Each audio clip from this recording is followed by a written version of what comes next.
Praise him in the morning and in the evening. Oh, let's praise the Lord. Come on, let's praise the Lord. Come on, let's praise the Lord. Oh, yeah. Praise him in the morning and in the evening. Oh, let's praise the Lord.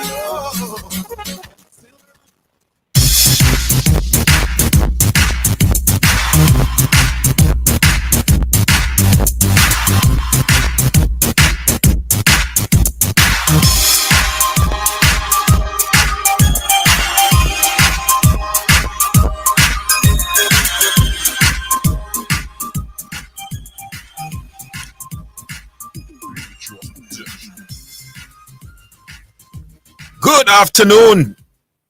Good afternoon. This is the voice of Damien, the preacher Hilton, and you are tuned into Omega Sports Radio. That's right. It's one more Saturday, one more show, Omega Sports Radio. I just want to encourage those of us who are listening this morning, this afternoon. If you feel discouraged, if you're feeling despondent, if you're going through a tough time, just remember that, when the going gets tough, the tough get going. The psalmist says, I will bless the Lord at all times. His praise shall continually be in my mouth. My soul shall make her boast in the Lord. The humble shall hear thereof and be glad. Oh, magnify the Lord with me and let us exalt his name together. He says he'll bless the Lord at all times, not sometimes or most times, but at all times. When the going tough, when things easy, whether it's sunshine or rain, still I bless him just the same. Right. So we want to encourage you with that, and we want to get into some sports because there's a lot of sports to discuss. A lot is going on this weekend. We have some NFL. The NFL playoffs kick off today. We also have a lot to talk about in terms of the NBA because the NBA, the action is picking up. Things are unfolding in the NBA. So we have the NBA to discuss as well. But I want to start off by making reference to former Reggae Boy coach Heimir Hallgrimsson, the Icelander who joined the Reggae Boys in September 2022 on a 4-year contract, who only spent 20 minutes in the job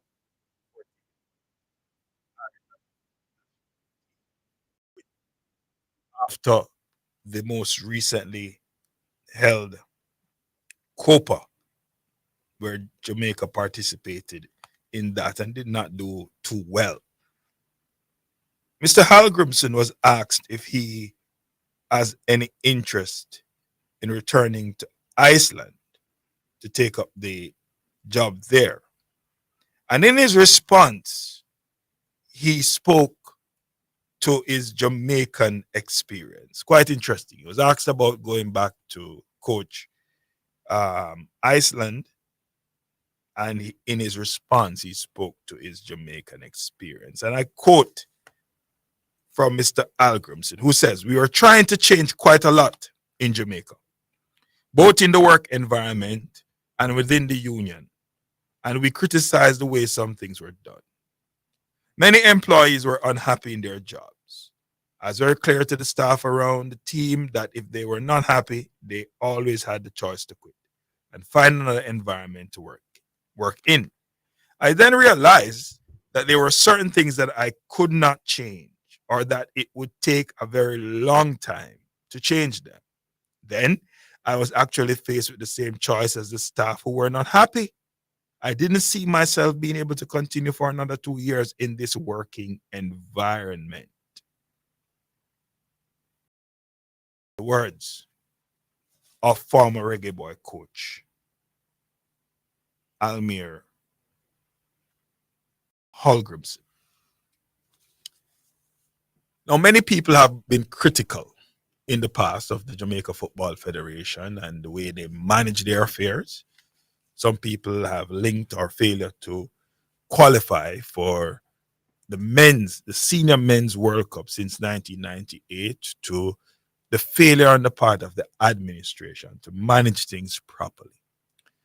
And a lot of the criticisms that have come from external voices and sources have been met with rebuttal from people who are close to the JFF or people who have some kind of sympathy towards the current administration and previous administrations. But here we have a former coach, Mr. Hallgrimson, who he has no, I would believe he has no necessarily no major axe to grind other than to express what his experience was. And he is pointing to a working environment that was not healthy, a working environment that would make staff unhappy, a working environment that he says was difficult to change, a culture, a way of doing things that was antithetical to achieving success. Now, when you hear somebody who was inside speaking to the experience, this is a man who was a part of an Iceland team that went to the World Cup as a coach. This is a man who is now coaching the national team of Ireland.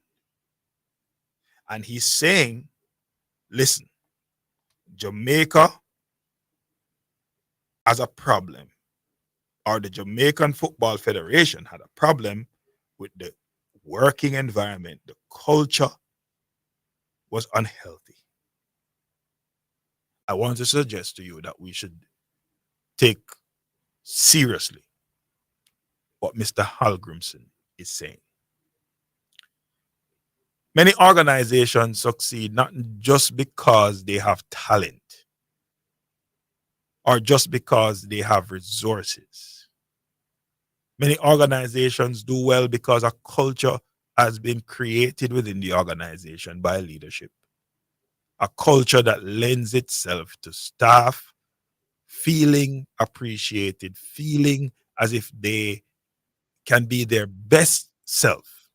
They can maximize their potential. They can contribute to a goal that is bigger than themselves. And in the words of John Maxwell, the leadership author, everything rises and falls on leadership.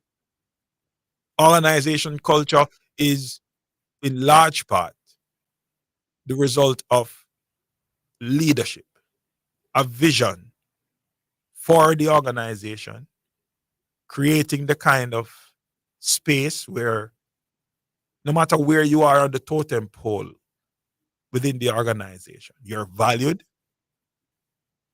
and you have value and you are allowed to add value. It would seem to me that many of the criticisms that have been leveled at the Jamaica Football Federation in the past by outsiders looking on, that have been rebutted by those who are sympathizers for the JFF, may actually be onto something, or we're onto something. And the words of Hallgrimson give us an insight as to what really is taking place. I actually faced the same choice as the staff who were not happy. I didn't see myself being able to continue for another 2 years in this working environment. Well, we will resume our quest for World Cup qualification later this year. And given that we now have a new coach, somebody who we believe is going to take us to the promised land, I hope Mr. McLaren will not have a similar testimony or a similar experience. We go to the break.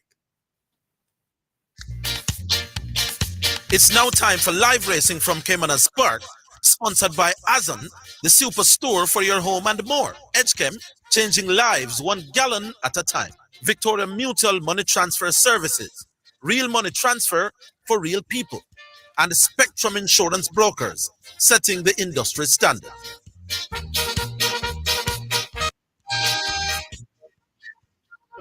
closes the back after awful beginnings. Medal Award comes through to get a narrow lead. Answer Dak and Sicario Man in pursuit early as they race away now passing the 5. Security Code is just in fourth, possibly 3.5 or 4 lengths off that lead. A break of 5 or more to double the cash. The Survivor pulling almost alongside. And last of all, it's a Lady Katgara not running at the moment as the field have left the half mile and run the turn for home. Medal Award just to lead. A Sicario Man harassing all the while. In behind them, Ants Attack hoping for them to fall. Double the cash now begins to make a run but needs to find maybe 8.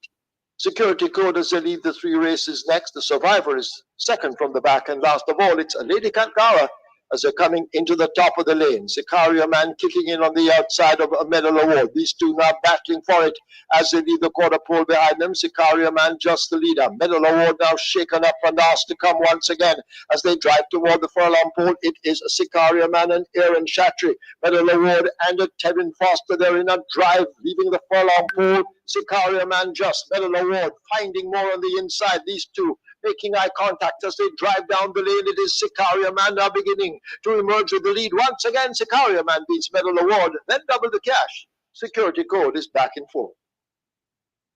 6, 5, 4, 8. That's the way they came past the post. And that's Sicario Man, Aaron Chatry for Alfonso Harris, owner trader. They get the win over Medal Award, then double the cash, followed by Security Code 6, 5, 4, and 8 in the Mega Sports Bar OTB Trophy. There's also race number 2, the Pump Up OTB Trophy, the winner number 1, Uncle Nub. Uncle Nub is a 5-year-old bay horse by Nuclear Wayne out of the Liquidity Dam, and that's Agnes T. Brett Desmond, Anthony Lewis, only a Seal Associates, trained Victor Williams, written to Jason Koo, the groom Anthony Blair. Uncle Nub returned $284 to win, 122 to place. Second went to number 5, Equinox, 108. Third is number 4, Crucial Alexia. Fourth, number 6, Pretty Caroline. The exact return, 453. Trifecta, 322. Double, 3,102. Final time for 1,100 meters, 109.3. Splits, 23.3. 48.4. The margins were ahead by 3.5. Final prices in the third. The winner, number 6, Sicario Man, 5-2. Second, number 5, Medal Award, 1-2 favorite. Third, number 4, double the cash at 14-1. Fourth, number 8, Security Code at 9-1. Coming up next will be race number 4, the Rinsky Trophy for the BGSC Total Millionaire Series. 5 horses will go 1,200 meters or 6 furlongs. The purse is 1.1 million. Our restricted allowance 2 for native bred throws, now 240 throws and maidens. Our selection here is number 1, Fred the Master. Dr. Paulette OD also goes for Fred the Master. Until it's time for the Rimsky Trophy, it's back to the studios of Omega Sports. Live racing from Caymanas Park was sponsored by Azon, the superstore for your home and more. Edgechem, changing lives 1 gallon at a time. Victoria Mutual Money Transfer Services, real money transfer for real people. And Spectrum Insurance Brokers, setting the industry standard.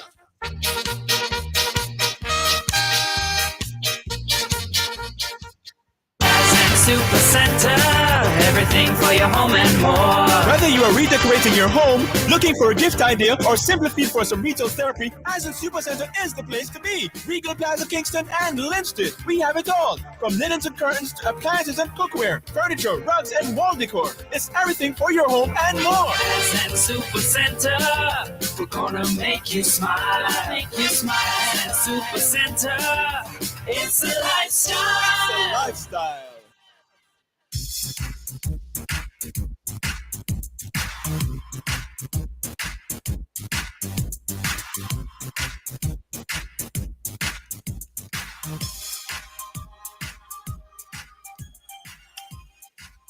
Welcome back to Omega Sports Radio. This is the voice of Damian, the preacher, Hilton.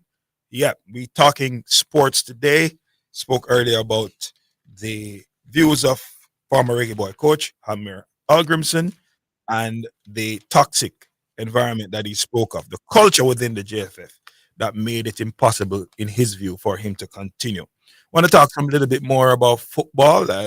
Just an update on the Young Reggae Boys, the national under-17 team, who are participating in, or who were participating, rather, in the Mexican Torneo de Sol tournament that was being held in Mexico, and they're using it as part of their preparation for the under 17 World Cup qualifications. Well, the under 17 team made it to the quarterfinals, and they lost that game by 2 goals to 1. It was a good tournament by and large for the young reggae boys. I think good experience, and so we hope that this experience will strengthen their resolve and help them um, to ready for the CONCACAF qualifiers to start February the 7th, in fact. So commendations to the under 17 team losing out their 2-1 in the quarterfinals of the Torneo de Sol in Mexico. A lot of discussions have been about local football and the development of local football and where we are going. And I have had the opportunity to watch some JPL games, Jamaica Premier League games this season, and I must say that I'm impressed with the improvements that have taken place in terms of the quality of the football. It's still not where we'd like it to be. Obviously, we're not at the standard of EPL and La Liga and so on. I mean, we're nowhere close to that. But based on where we're coming from in our football and the kind of development that is taking place in terms of the technical approach to the game of the players, you can see obvious structure and systems being employed by coaches. The football looks much better. Mount Pleasant currently sits atop the JPL after 16 games with 37 points. And they have been extremely prolific. They have already scored 41 goals in 16 games. That's amazing. Only conceding 9 goals. They're followed by Montego Bay, who are on 34 points.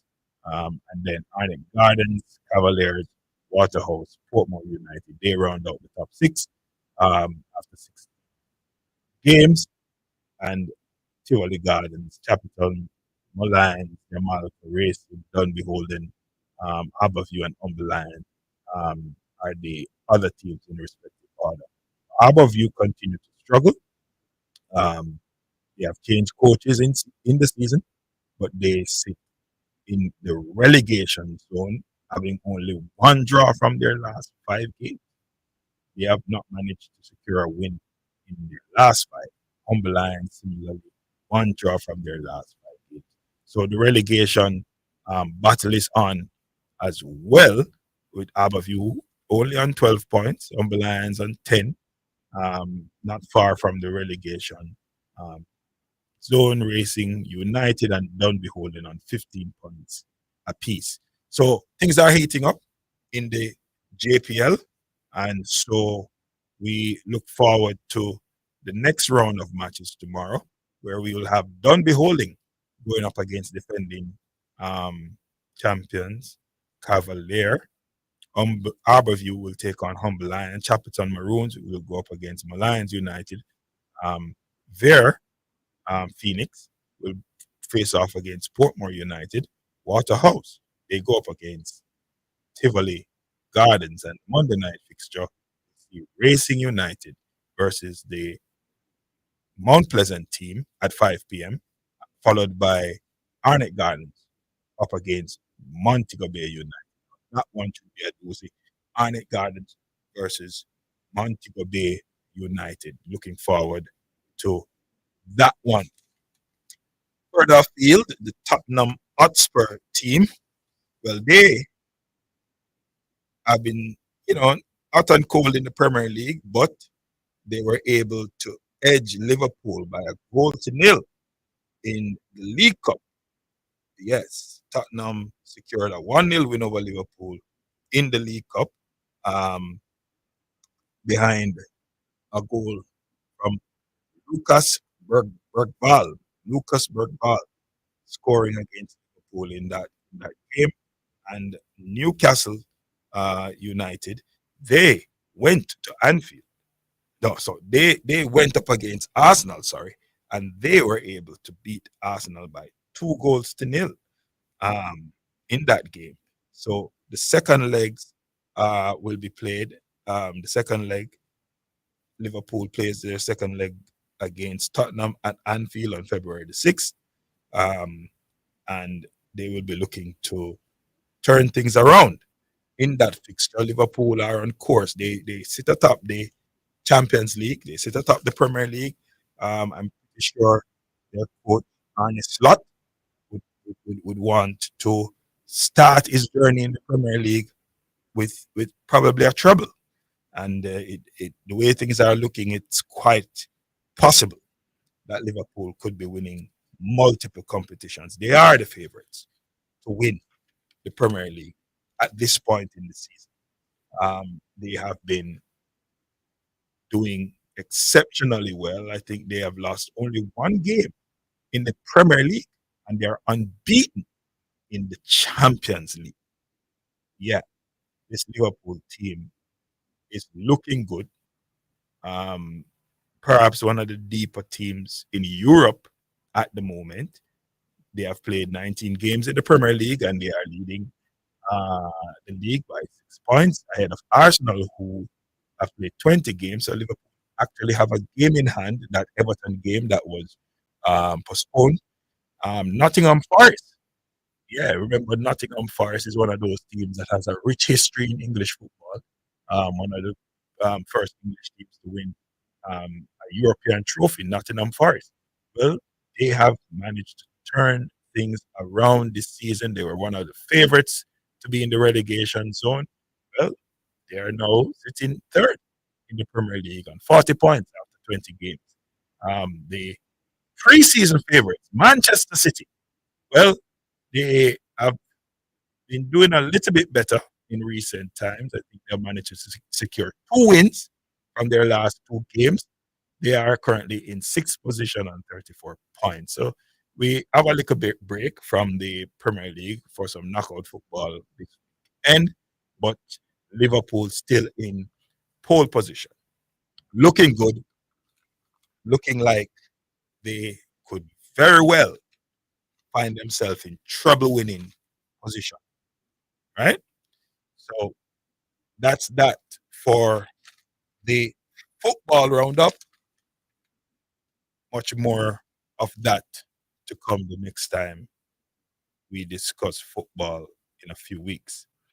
All right. I want to turn our attention now to some other developments in sports. We want to look quickly at the West Indies. The West Indies are currently in Pakistan, and they are there for their tour of Pakistan, and they're playing in that warm-up game. I think the West Indies and Pakistan are 2 teams sitting 8th and 7th respectively in the ICC Test rankings. So really and truly, there might not be much between these 2 teams, but Pakistan being at home should have some advantage playing there. Now, the regional team closed on 273 for 7 after 74 overs in their 3-day warm-up match against Pakistan Champions on Friday, with Alric Athanaze falling just short of a century, a polished 98. The West Indies began the day positively, winning the toss, but the home team struck early in the first session. Captain Brathwaite made a steady 34 before being dismissed with a score at 47 for 1. And then, of course, as I mentioned before, young Athanaze came to the crease and established himself. The Dominican compiled elegant innings, 98 runs, and just fell short of that 100. He scored 15 fours and a towering 6 in his innings. And I hope that this is a sign of things to come for young Anthony as he tries to establish himself in this West Indies Test team. Now, there's been a lot of discussion about the Test cricket and the two-tier system, and whether or not that is something that works, something that is beneficial to our region, the West Indies. The truth is,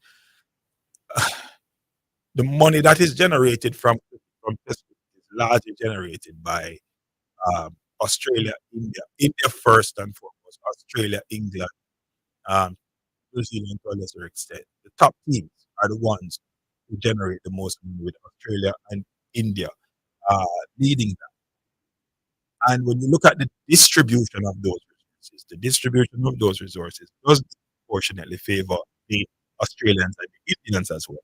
But they are the ones making. Now, Test cricket has, over the years, had to compete with the shorter versions of the game, especially with the emergence. T20 cricket, much more exciting, much more TV friendly, in my opinion. Generates much more resources, right? Um, so Test cricket continues to compete with the shorter version of the game, the T20 cricket, especially. And I think the ICC is looking at making a business decision concerning Test cricket.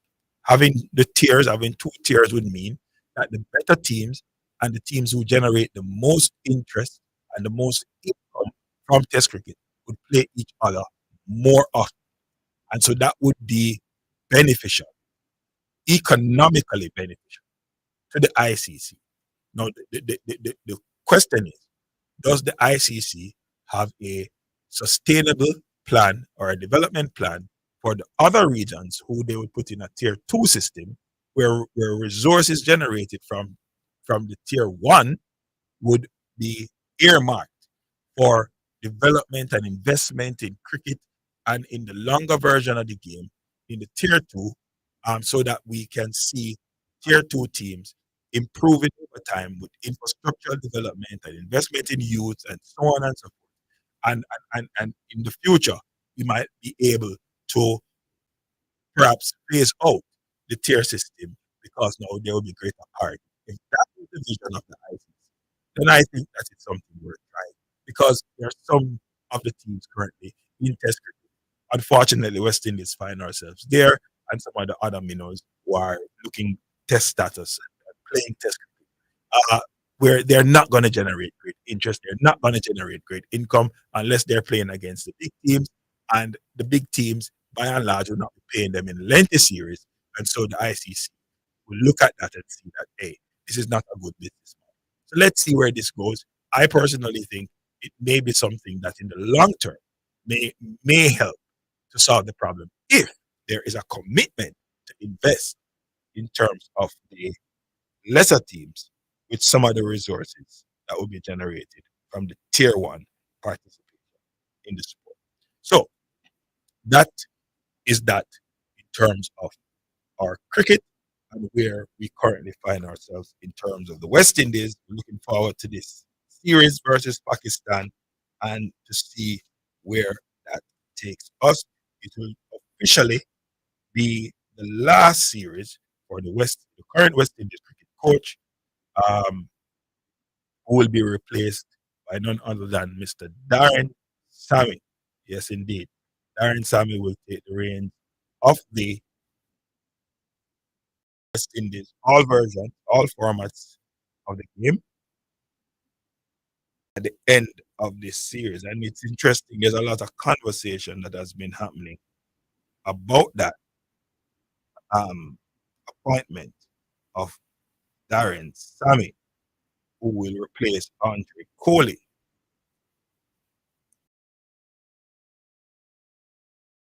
Well, Darren Sammy is going to assume the role of coach for all formats. I have something here from the West Indies Cricket Board. It says, Cricket West Indies has announced new head coaches for the West Indies men's team. Andre Kohli has been appointed head coach for the. No, this is not current information. Can't work with this producer. Sammy will take over the role. He will be replacing Kohli at the end of this series, and Sammy will be the coach for all formats. He'll be the coach for the limited overs, T20, and the test team. No, my thing is, prior to being appointed coach of the test team, Kohli was working at West Indies Academy. He did coach regionally and was successful regionally, but he did not have any international experience. Now, given the fact that he did not have any international experience and he was given the West Indies test team to coach, I don't know that one can question Darren Sammy getting the test team to coach, because the criteria laid out, the precedence that has been set, Kohli getting the job, the bar is not being lowered in Sammy getting the job. That's my opinion. And in fact, Darren Sammy has proven himself in the limited overs and as a T20 coach. And perhaps he brings to the table something that the West Indies is looking for in terms of the inspiration, that kind of leadership, that charismatic approach to leading the process. And maybe that is something that they are looking for, outside of the fact that Kohli has not really distinguished himself. And he was given basket to carry water. Sammy may be getting the same basket to carry water.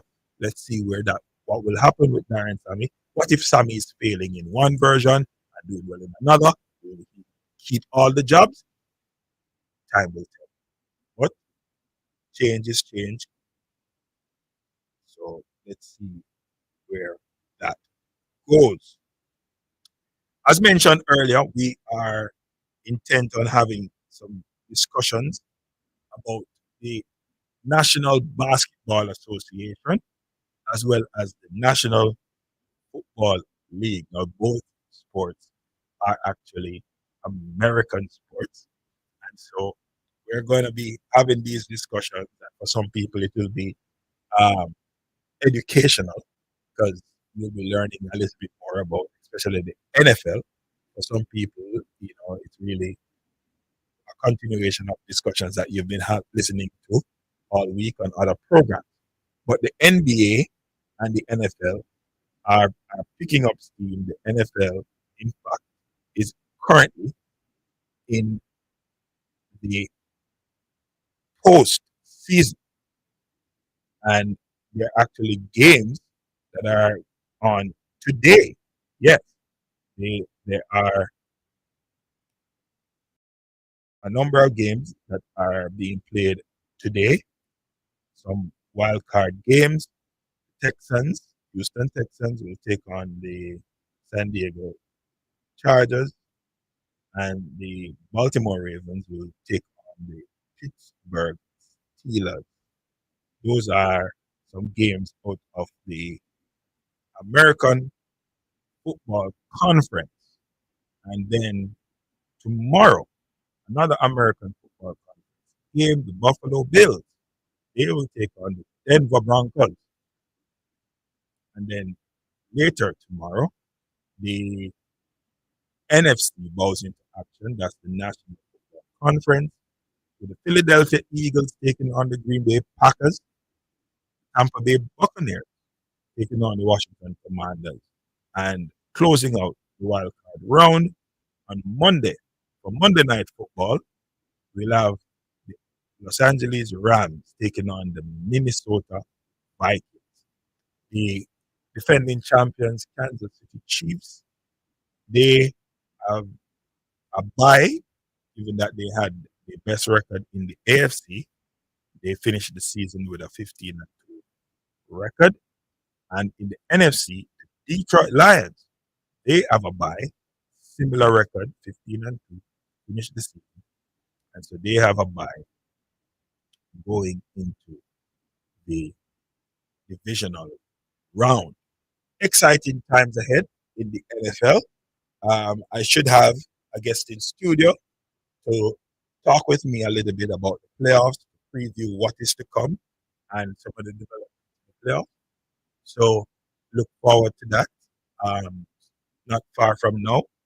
And then in the NBA, as I would have mentioned, things are picking up in the National Basketball Association. In the NBA, currently, about most teams have played somewhere in between 37 and 38 or 38 games. And in the Eastern Conference, the Cleveland Cavaliers, yes, you heard right, the Cleveland Cavaliers, they are sitting atop the Eastern Conference with a 33 win to 4 loss ratio. Um, they've won their last 10 games. Surprise, surprise. I mean, not many people would have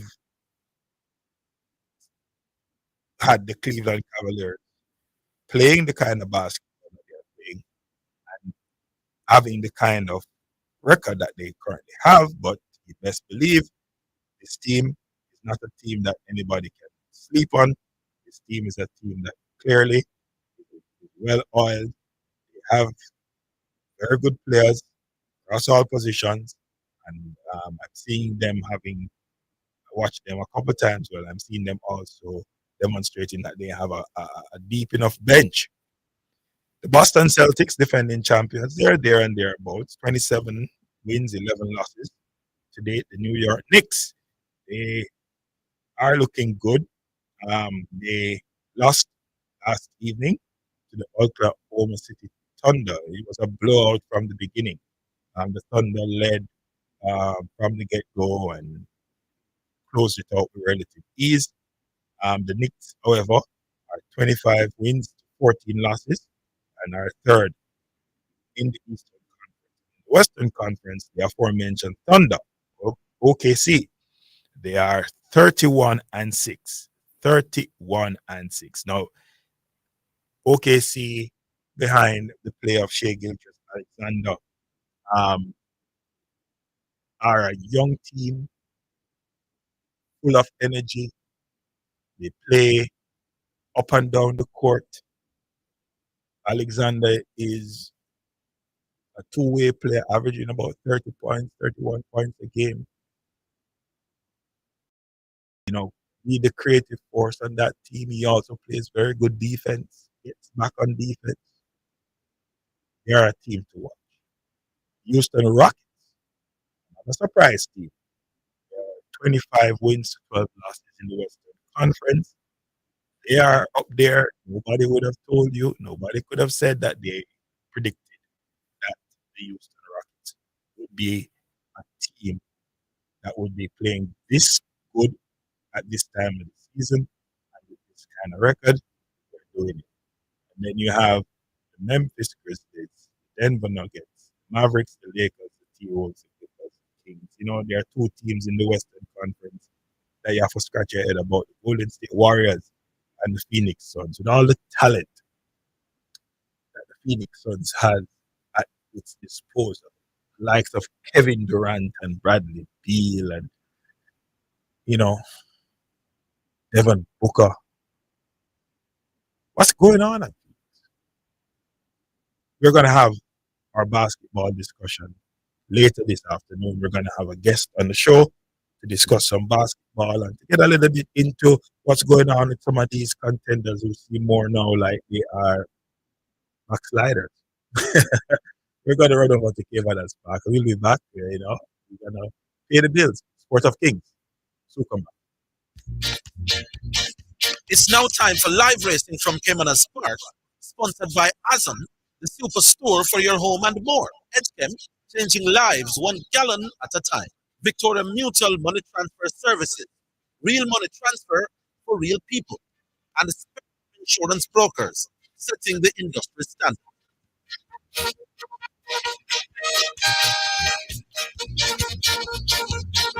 Welcome back to Kevin Park. We're here for race number 4. It's the Ring Trophy, the DBSC 2 Millionaire Series. The field of 5 2-year-olds make that now 3-year-olds. They're all 3-year-olds, and they all became a year older 1st of January. Number 1, Fred the Master, is your favorite at odds of 1 to 5. It's 2 to 1 for number 5 is still Ben Gravano, 92 for number 4, Mighty Gully, 6 to 1 for number 2, Fearless Mission, 15 to 1 for number 3, Flag of the Victory. Horses have begun to load. Results of race number 3. The Mickey Sports Bar OTB Trophy. The winner was number 6, Sicario Man. A 5-year-old bay horse by Freedom for Janty out of the Summit Storm Dam, Linda Blake, Fred Lauren Robinson, own and train Alfonso Harris, Rin Aaron Chatcher, Robert Watson. Sicario Man returned 298 to win, 128 to place. Second went to number 5, Medal of the War, 112. Third is number 4, Double the Cash, 198. Fourth, number 8, Security Code. The exact return, 661. With another 270, trifecta, 1,716. Superfecta, 6,161. The double, 2,256. Triple, 12,402. Final time, for 12 meters, 118.2, splits 25.3, 51.1. The margins were won by 15 3/4. Horses now all in for the Rimsky Trophy. Kevin Burnside, as they call. And a terrific jumping fast. 6 furlong the trip. This is the Rimsky Trophy. Michael Sims is ready. Ready for a start. We're off and racing. That's a beautiful line. As the 3 horses vying for that lead. Mighty Gully on the outside, right against the rail. That is Fred the Master. Just behind them, though, that is Flag of Victory, hustling up and coming forward. That's a Fearless Mission. And about 4 lengths left out of it. That's Gravano. Mighty Gully charging on that lead. About 3 lengths opening up on this field. Mighty Gully in front of racing in second. That's Fred the Master. Fearless Mission right against the rail is third, just on his outside. That is Flag of Victory, and coming and recovering after that break.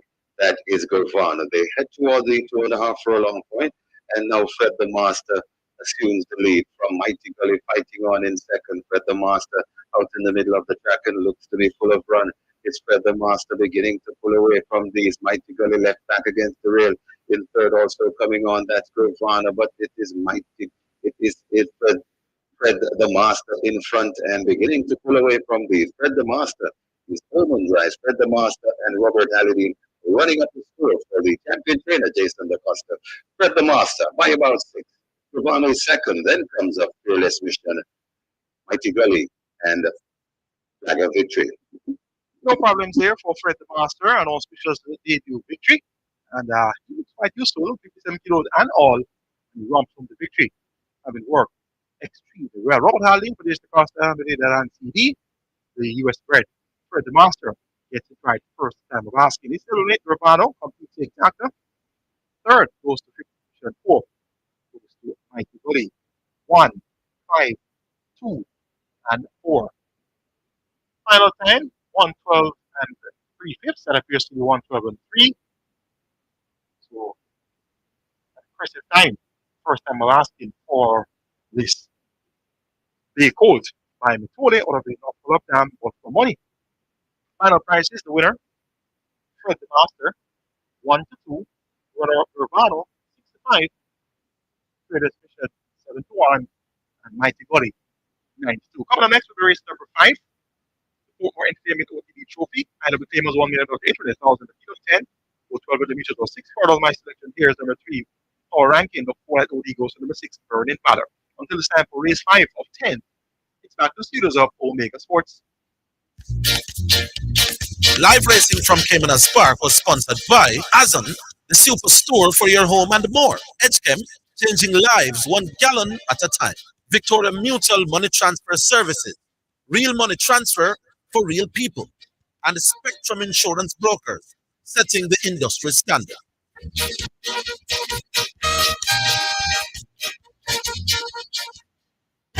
Super Center, everything for your home and more. Whether you are redecorating your home, looking for a gift idea, or simply feed for some retail therapy, Aslan Supercenter is the place to be. Regal Plaza Kingston and Linstead. We have it all. From linens and curtains to appliances and cookware, furniture, rugs, and wall decor. It's everything for your home and more. Aslan Super Center, we're gonna make you smile. Make you smile. Super Center, it's a lifestyle. Lifestyle. Blessings Have you been blessed by the Real Talk Show with Bishop Manning?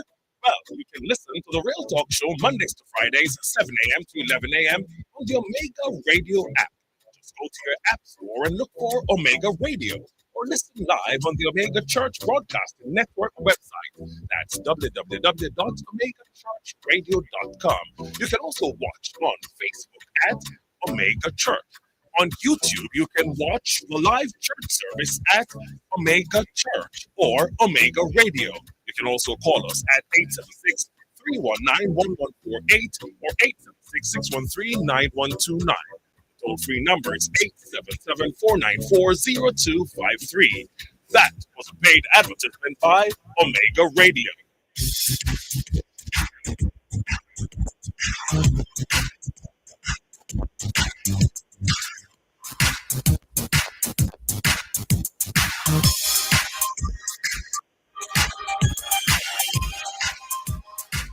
Welcome back to Omega Sports Radio. This is the voice of Damian, the preacher, Hilton.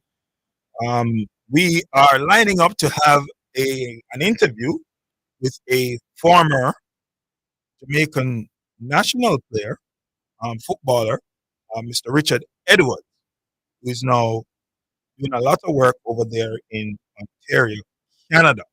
We're just trying to set up that link for him to join us. We will be looking at some of the work that he is doing in the sport of football over there in Canada.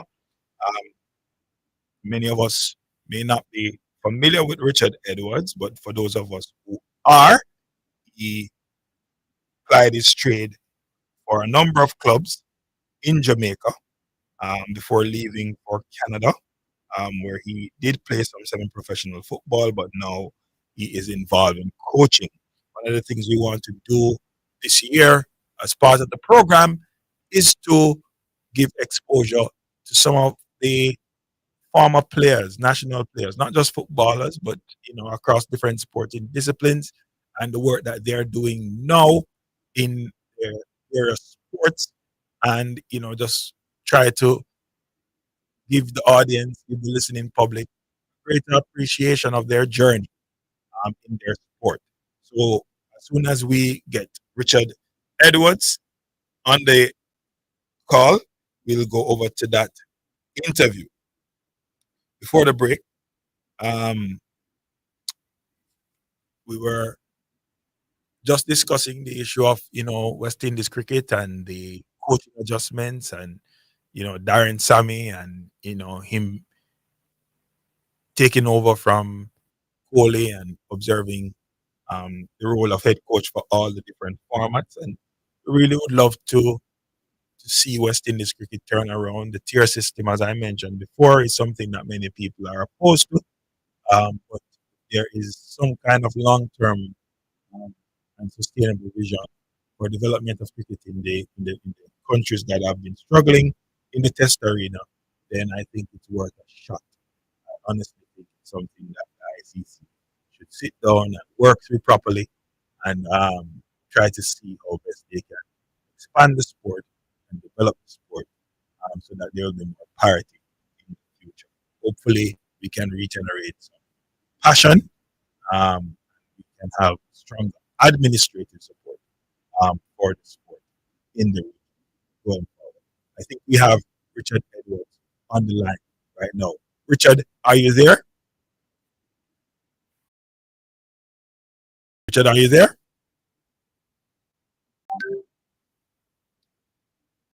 Hello? Okay, we're gonna give that a little bit more time, but I think Richard is about to join us. Yeah, so we're gonna talk with Richard about his progress and his development. Richard, are you there? Not hearing him. Not hearing him at all. Are you hearing him from your end? No, not hearing him at all. We need to sort that out, because I think he is on the line, but we're just not hearing him. So while the technical persons sort that out, just want to Just want to zone in once again on the issue of administration, as I mentioned. Some developments have been taking place in the Kingston and St. Andrew Football Association. I think the general secretary has resigned, and in his resignation, he left a damning letter. We have Richard now. Richard, are you there? Do we have him? Could you unmute your mic, Richard? Maybe you want to unmute your mic because we're not hearing you. So maybe it's a case that your mic is unmuted. So go ahead and unmute your mic.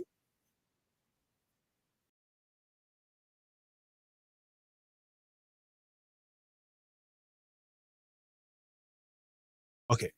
Well, while we sort that out, the General Secretary of Cassava has submitted his resignation, and in his resignation has left some damning allegations against the association, indicating that there may have been some financial impropriety and mismanagement of resources.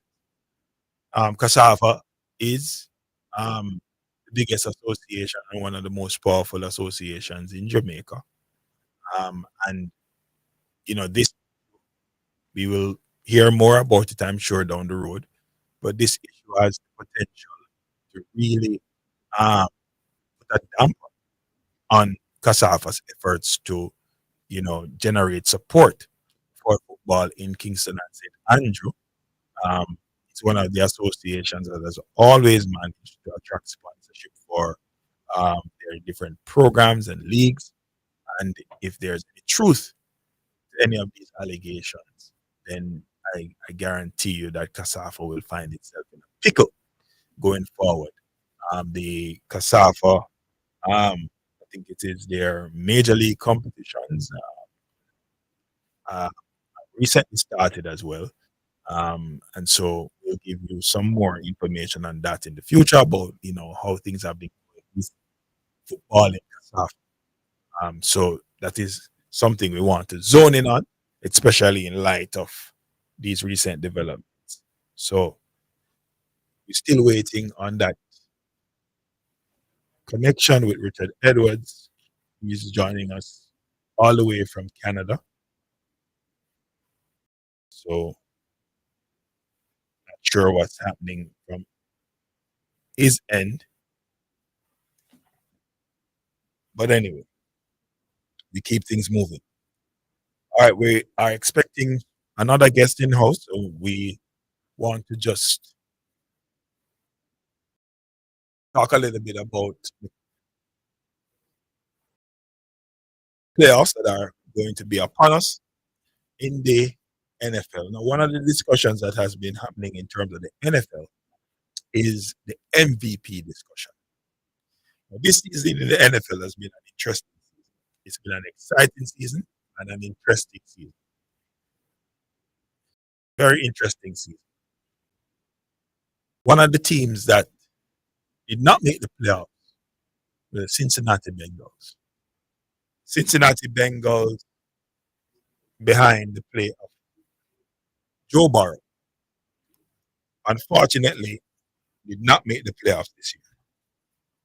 And ladies and gentlemen, when you look at Joe Burrow's performance as a quarterback this season, any other season, this kind of performance would be an MVP type performance. Any other season. But this season, Joe Burrow's team failed to make the playoffs. And when you dive into the numbers, you realize that Joe Burrow and his offense had to be producing at least 28 or 29 points per game to win games. As their defense was their Achilles heel all season. There are a couple of games that Joe Burrow could have made better decisions in critical moments. But by and large, he had to try and dig the team out of a hole, created mostly by their defense, and just was not able to do enough later on in the season. to get them over the edge after starting off the season poorly. And that's one of the issues that I've had with the Cincinnati Bengals in the last few seasons. They start seasons poorly. They start the season poorly, and then they pick up the pace. And you know, in the NFL, in a 17. If I can turn up my mic. Okay, it sounds like we have Mr. Edwards. Is that Mr. Edwards I'm hearing? Hello, Richard? Richard? Richard? Do we have him? Hello. Yes, I'm hearing you. Are you there? Yes, I am. Okay, great. Wonderful. Boy, I tell you, it's like we have to go dig deep into our repertoire of technical adjustments to get you on the line, Bridget. But the Lord will have it that this interview takes place today. Welcome to Omega Sports Radio, Mr. Edwards. I know that you're in cold Canada. How's the weather treating Thank you for having me. How's the weather treating you?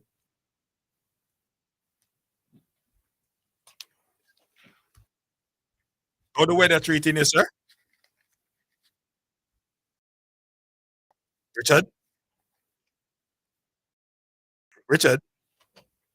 Oh, Lord. I could lose him again. I've lost him. He's still there? Don't know what the issue is. It looks like he's having some internet issues. Oh dear. Man. Shit. All right. It looks like we're having some technical issues.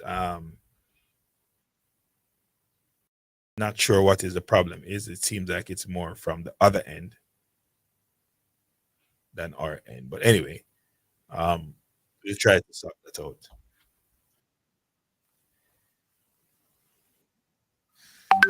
I was speaking earlier about the Joe Burrow reality and the fact that Joe Burrow finds himself in a situation where he had one of the better seasons and a season that any QB would want to have.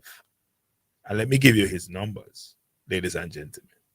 Joe Burrow has a completion percentage of 70, which makes him in about the top four in the NFL. 4,918 yards, 43 touchdowns, 9 interceptions, a QBR of 75. That puts him in the top 3 in terms of QBR. And rightly so, Joe Burrow was chosen as a Pro Bowl representative for the AFC. But he has not made the playoffs. It's just a wasted season for Joe Burrow. He goes into the offseason knowing quite well that the Cincinnati Bengals has some big decisions to make, because the Cincinnati Bengals have to determine whether or not they're going to re-sign T. Higgins or let him go. And that's going to be critical for their offense, because with T. Higgins and Jamar Chase, Joe Burrow does have 2 number ones, I would say. 2 players who could easily be number 1 receivers on any team. I think we now have the coach, Coach Edwards. Hey, are you back on?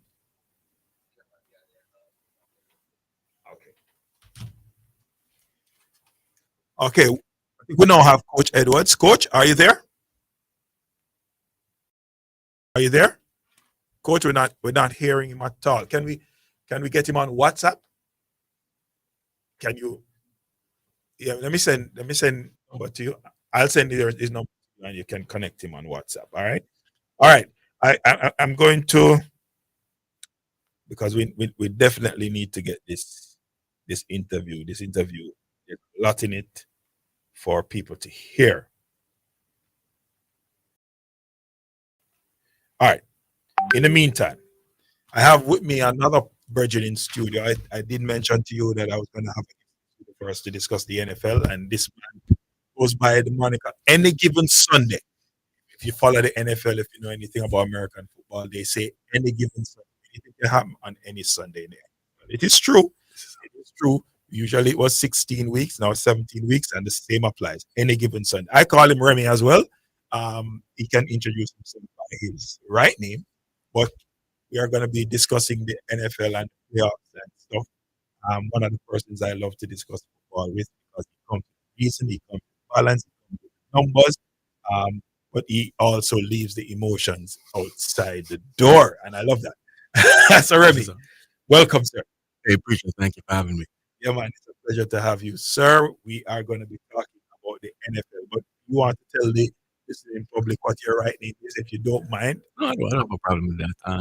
Name is Remy, Remy Evans. Yes, sir. I do appearances on some, on another show. As a matter of fact, later today. Yes. So, NFL is something I've been watching since the early 80s, from satellite TV from 12, 11 years old up until now. And I've, is my favorite TV sport to watch. Same here. I mean, of course, you can't leave out the World Game, and I'm a, big Liverpool fan. So, between, the EPL and the NFL, that takes up a lot of my sports viewership. Yes, sir. Everything else is kind of like a passing fancy. Understood. Well, we're going to be discussing the playoffs. We have an interview that we should have had from about 1:15 with Mr. Richard Edwards. I think we have him now online. Richard, are you there? Yes, I am. Oh, beautiful. Nobody else can fix problems of this technical nature than my technician right around there. So big up yourself, Oscar. All right. So, Richard, enough people don't know who Richard Edwards is. I'm giving you an opportunity to reintroduce yourself to the Jamaican populace. Sir, tell us a little bit about who you are and your journey from your time in Jamaica to where you are now. So reintroducing myself. Okay, so I'm Richard Edwards, former player of Santos Football Club. Kudos to Mr. Carlton Spanner Dennis. Yeah, big up Spanner. When I finished my playing days at Santos, I moved to Waterhouse Football Club because of my idol, Peter Cargill. Yes. May his soul rest in peace. Mm. And when he passed away, one of my long-term goal was to represent Harborview, because I used to admire watching Jeremy New played for Harborview, right? Yes. I'm president of Harborview Gardens. Mm.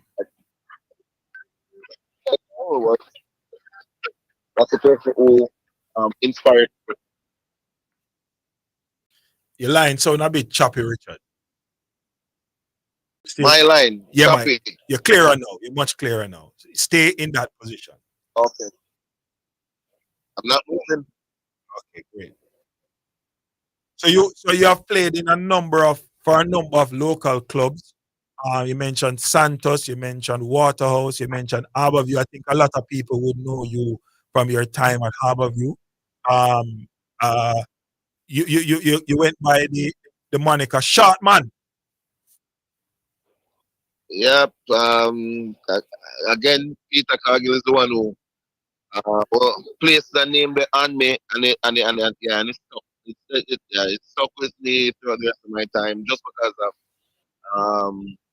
Starty Malcolm. Yes. I remember you playing that Harborview team, playing in the middle of the park, doing a lot of dirty work at that time. Yes. Yep. And then you transitioned. You were called into the national program. You represented Jamaica at the senior level. You want to tell us a little bit about that? Yeah. So I started representing the national senior team in 2007. I made my debut again. I played 35 caps. Some of my most fun memories representing the national team. I can vividly remember when we traveled to Martin and played against Argentina under Diego Maradonna's reigns. We ended up losing that game 2-1. Yes. In stoppage time, but I will never forget those moments that I spent with my brothers on the pitch, fighting for the colors. Yeah. So you were a part of the team under the leadership of which one of the coaches at the time? Who was the national coach at the time? So I started with Bora Mm. Milutinovic, Yes. and as you know, with the national setup, the changes of coaches, it's rampant, Yeah. right?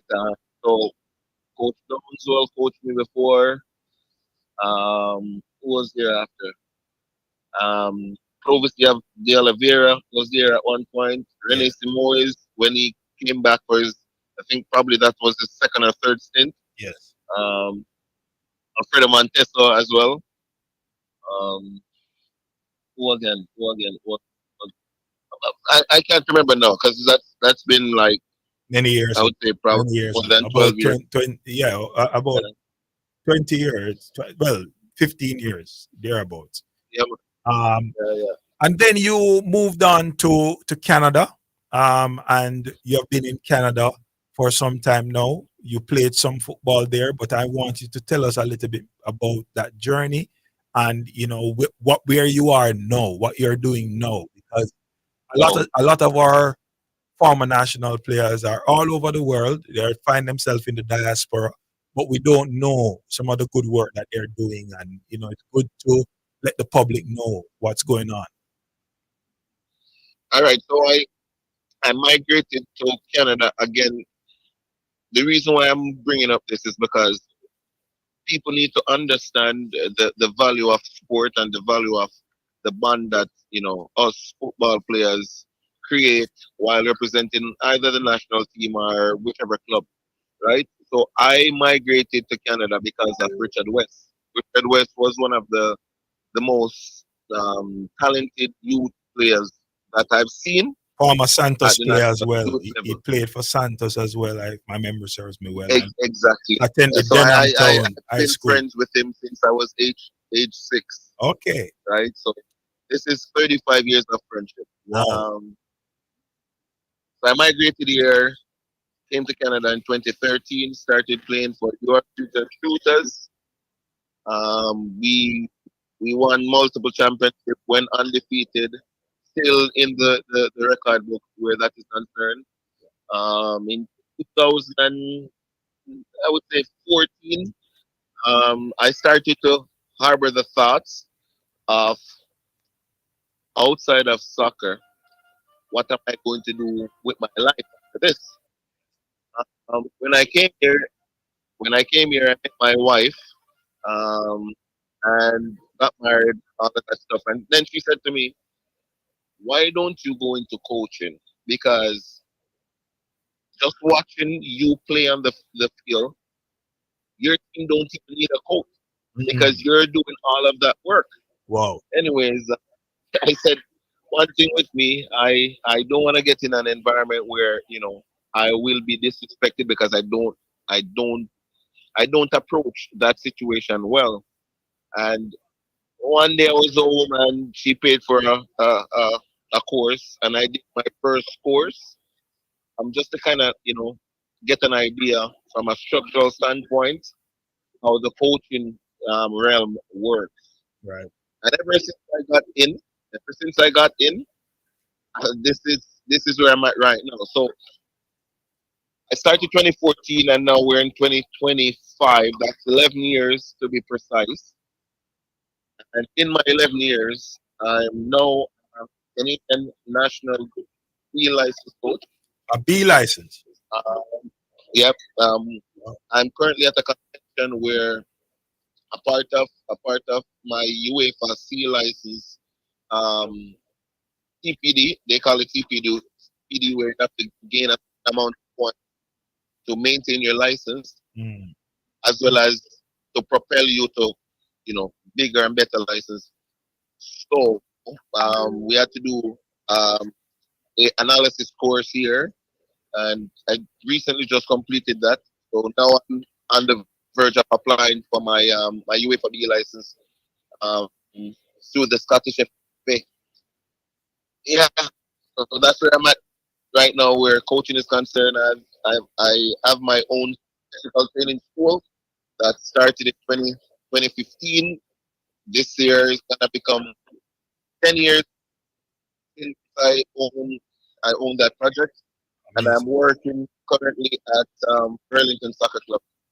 Wow, amazing. So you are currently pursuing your UEFA B license, you said. Yep. And that certification slash qualification will allow you to coach at what level? Does that allow you to coach, say, at the English Premier League level or at the English Football League level? What level does that license allow you to coach? It all depends on the organization that you're working with. You can have any kind of license and coach anywhere. It's just now, are you willing to take the necessary steps to go through the pathway that will give you the qualification that will certify yourself within that space? Amazing. So, tell us. First of all, let me commend you and congratulate you on your journey. From playing in the what would have been the Casafa Major League. Yeah. Thank you. With Santos, and then transitioning to playing in our Premier League football here. Your stint in Canada, and now, doing the great work and having an academy of sorts, supporting the development of the sport and the development of youth in the sport. But let me ask you, what are some of the lessons that you have taken from your journey that you can share with the people who are listening? Lessons about resilience, lessons about making decisions, making choices, and lessons about the value of sports in life, and how much sports can help your life. Any thoughts that you'd like to share? Lots. I mean, I wasn't grew up in a home where I was heavily supported from a parental standpoint, where sport is concerned. My parents didn't teach me the value of sport and how important it is in your, I would say, your latter stages of your life, right? Coming here in Canada, I think one of the biggest takeaways, and it was kind of like a shock to me as well, that I gather from my time, migrating here, is that it is so important, that, like, I'm stressing, so important that every child, not just my kids, but every child, to have structure in whatever they do. Structure is super, super important. And when I say structure, I'm talking about both from an academical standpoint and an athletic standpoint. If you have parents that does not understand how important sport is and the life lessons that you can learn through sport, you will never be able to fight, whether it may be sickness, maybe at your workplace. So, if you're in a leadership position, how important it is to continue to lead and continue to grow and never settle. Sport teaches you, like, all of these aspects of everyday life. Yeah. Amazing.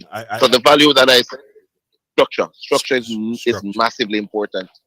I like that. I like that. Young people need structure in their home, and sports is an avenue through which you can actually provide young people structure in a way that they may welcome it, because if they enjoy playing Yep. sports, they can learn life skills and the discipline that comes with practice, preparation, and participation in sports can translate One into other areas of life. Amazing. 100%. Listen, Richard, we wish you all the best on your coaching journey, all the success, and we are tracking your progress. In the future, we hope that we can have you back to talk to us, to share with us some more about what you're doing in your neck of the woods. And I can only encourage you to continue to put God first on your journey as well. Faith is a, 100%. faith is a big part. Um, before I get off this call, I must commend my fellow Jamaicans who, at some point in time throughout the convention, I ran into them. Yes. It is, so beautiful to see that, all of us trying to, chart our own path through this system to, try to navigate some of the knowledge that is happening in the first world to see how best we can, come together and bring this back home. Because, I mean, it doesn't matter which part of the world we're residing currently, home is home. Yeah. Jamaica is Jamaica, that's home. And we want to come back. We want to come back and, give back some of the knowledge that we're gathering throughout all these different types of soccer coalition, so that at some point in time, whether we're directly involved or indirectly involved, at some point in time we can go watch a World Cup on the world stage and cheer our nation, on to do, greater than what we've done in '98. Because again, I'm tired of hearing '98. Not to take away the success of that group, but we need to move on. We need to move on. We need to move on. Well, you mentioned seeing some of your some Jamaicans. Can you share with us some of the Jamaicans that are currently pursuing their UEFA license at this activity? So Marcus Gale, I ran into Marcus Gale. As you know, he is, I think, the sporting director at Brentford. Yes, Marcus Gale, Brentford. Yes, he's a yeah. part of the Brentford Wool, setup. Brentford, yeah. Woolde Harris. I saw Woolde Harris the other day.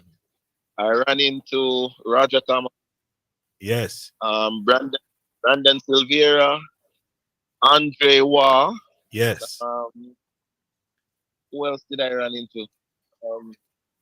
Yeah, I can't recall right now, but even if it's the two that I can remember, it could be, we're heading in the right direction.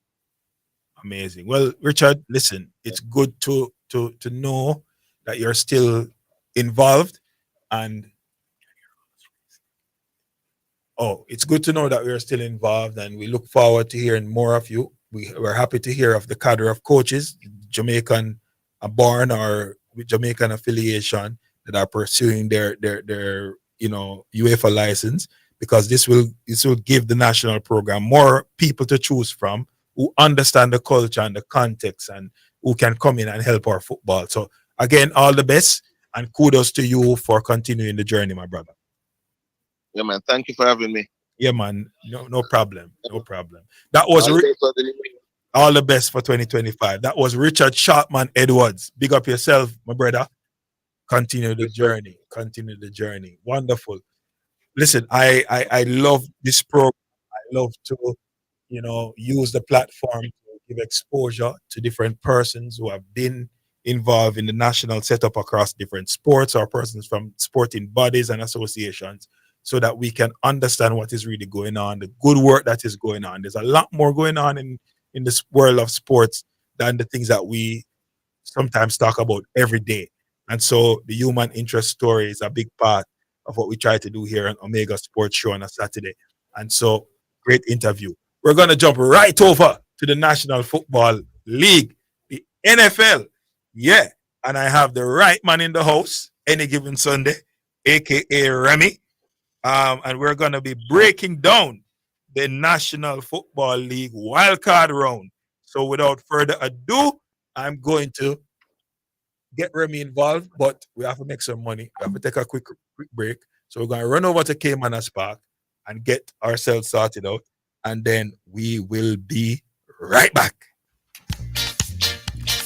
It's now time for live racing from Caymanas Park, sponsored by Azon, the superstore for your home and more. Edgechem, changing lives 1 gallon at a time. Victoria Mutual Money Transfer Services, real money transfer for real people. And Spectrum Insurance Brokers, setting the industry standard.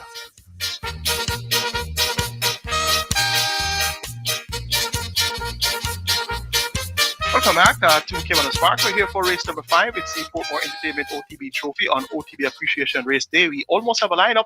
Your favorite at odds of 9-5 is number 3, and that's Paul Rankin. It's 2-1 for number 5. And that's Nakamura.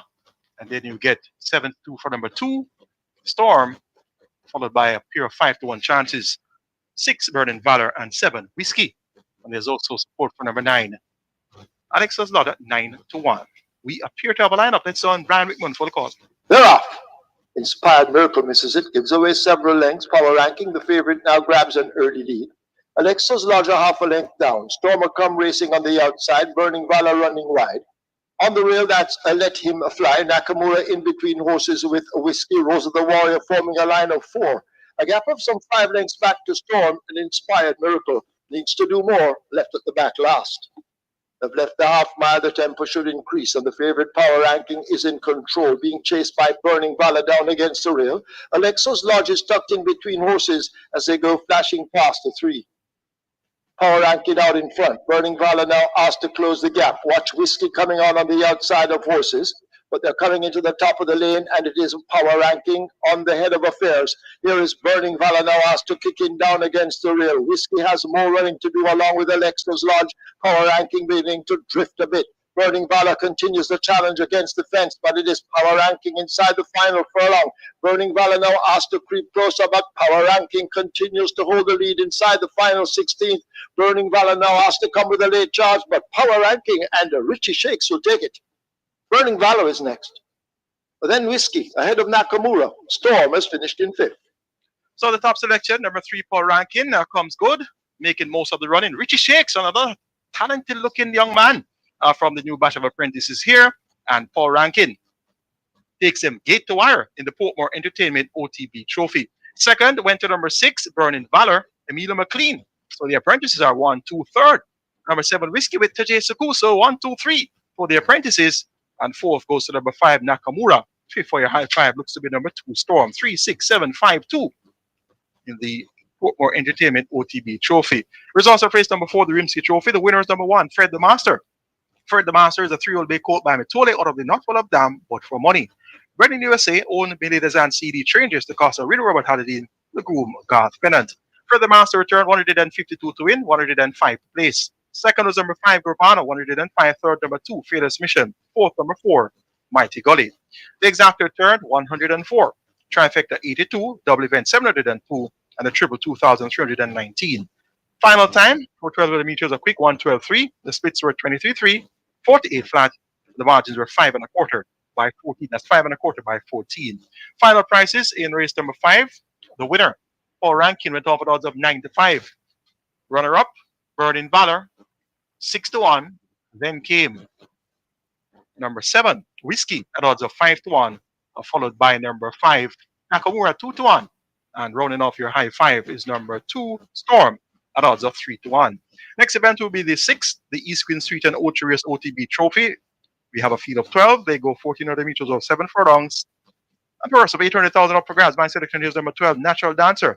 And Dr. Paulite Woody goes to number 10, She's My Hedge Fund. Until it's time for race number 6, it's back to the studios of Omega Sports. Live racing from Caymanas Park was sponsored by Azon, the superstore for your home and more. Edgechem, changing lives 1 gallon at a time. Victoria Mutual Money Transfer Services, real money transfer for real people. And Spectrum Insurance Brokers, setting the industry standard.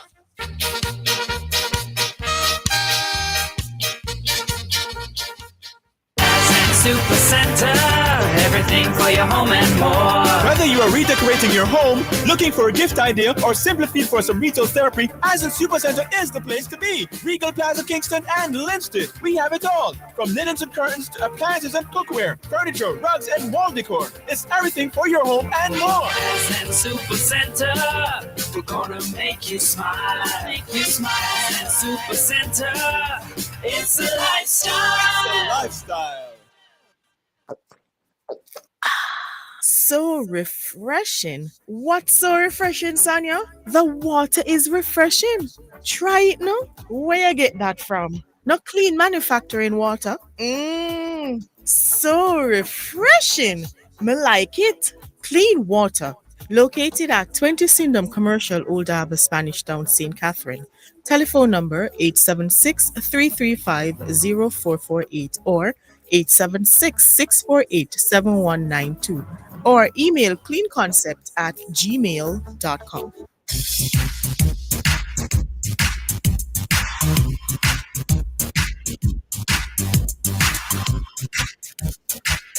All right, we're back on Omega Sports Radio. Thank you for sticking and staying with us. Apologies to those who were hearing us racing in the background earlier when we were having that interview with Richard Sharpman Edwards, former national player, now playing his not football trade, but his coaching trade in Ontario, Canada, working on his way for B license. And we are happy to hear that and we support that.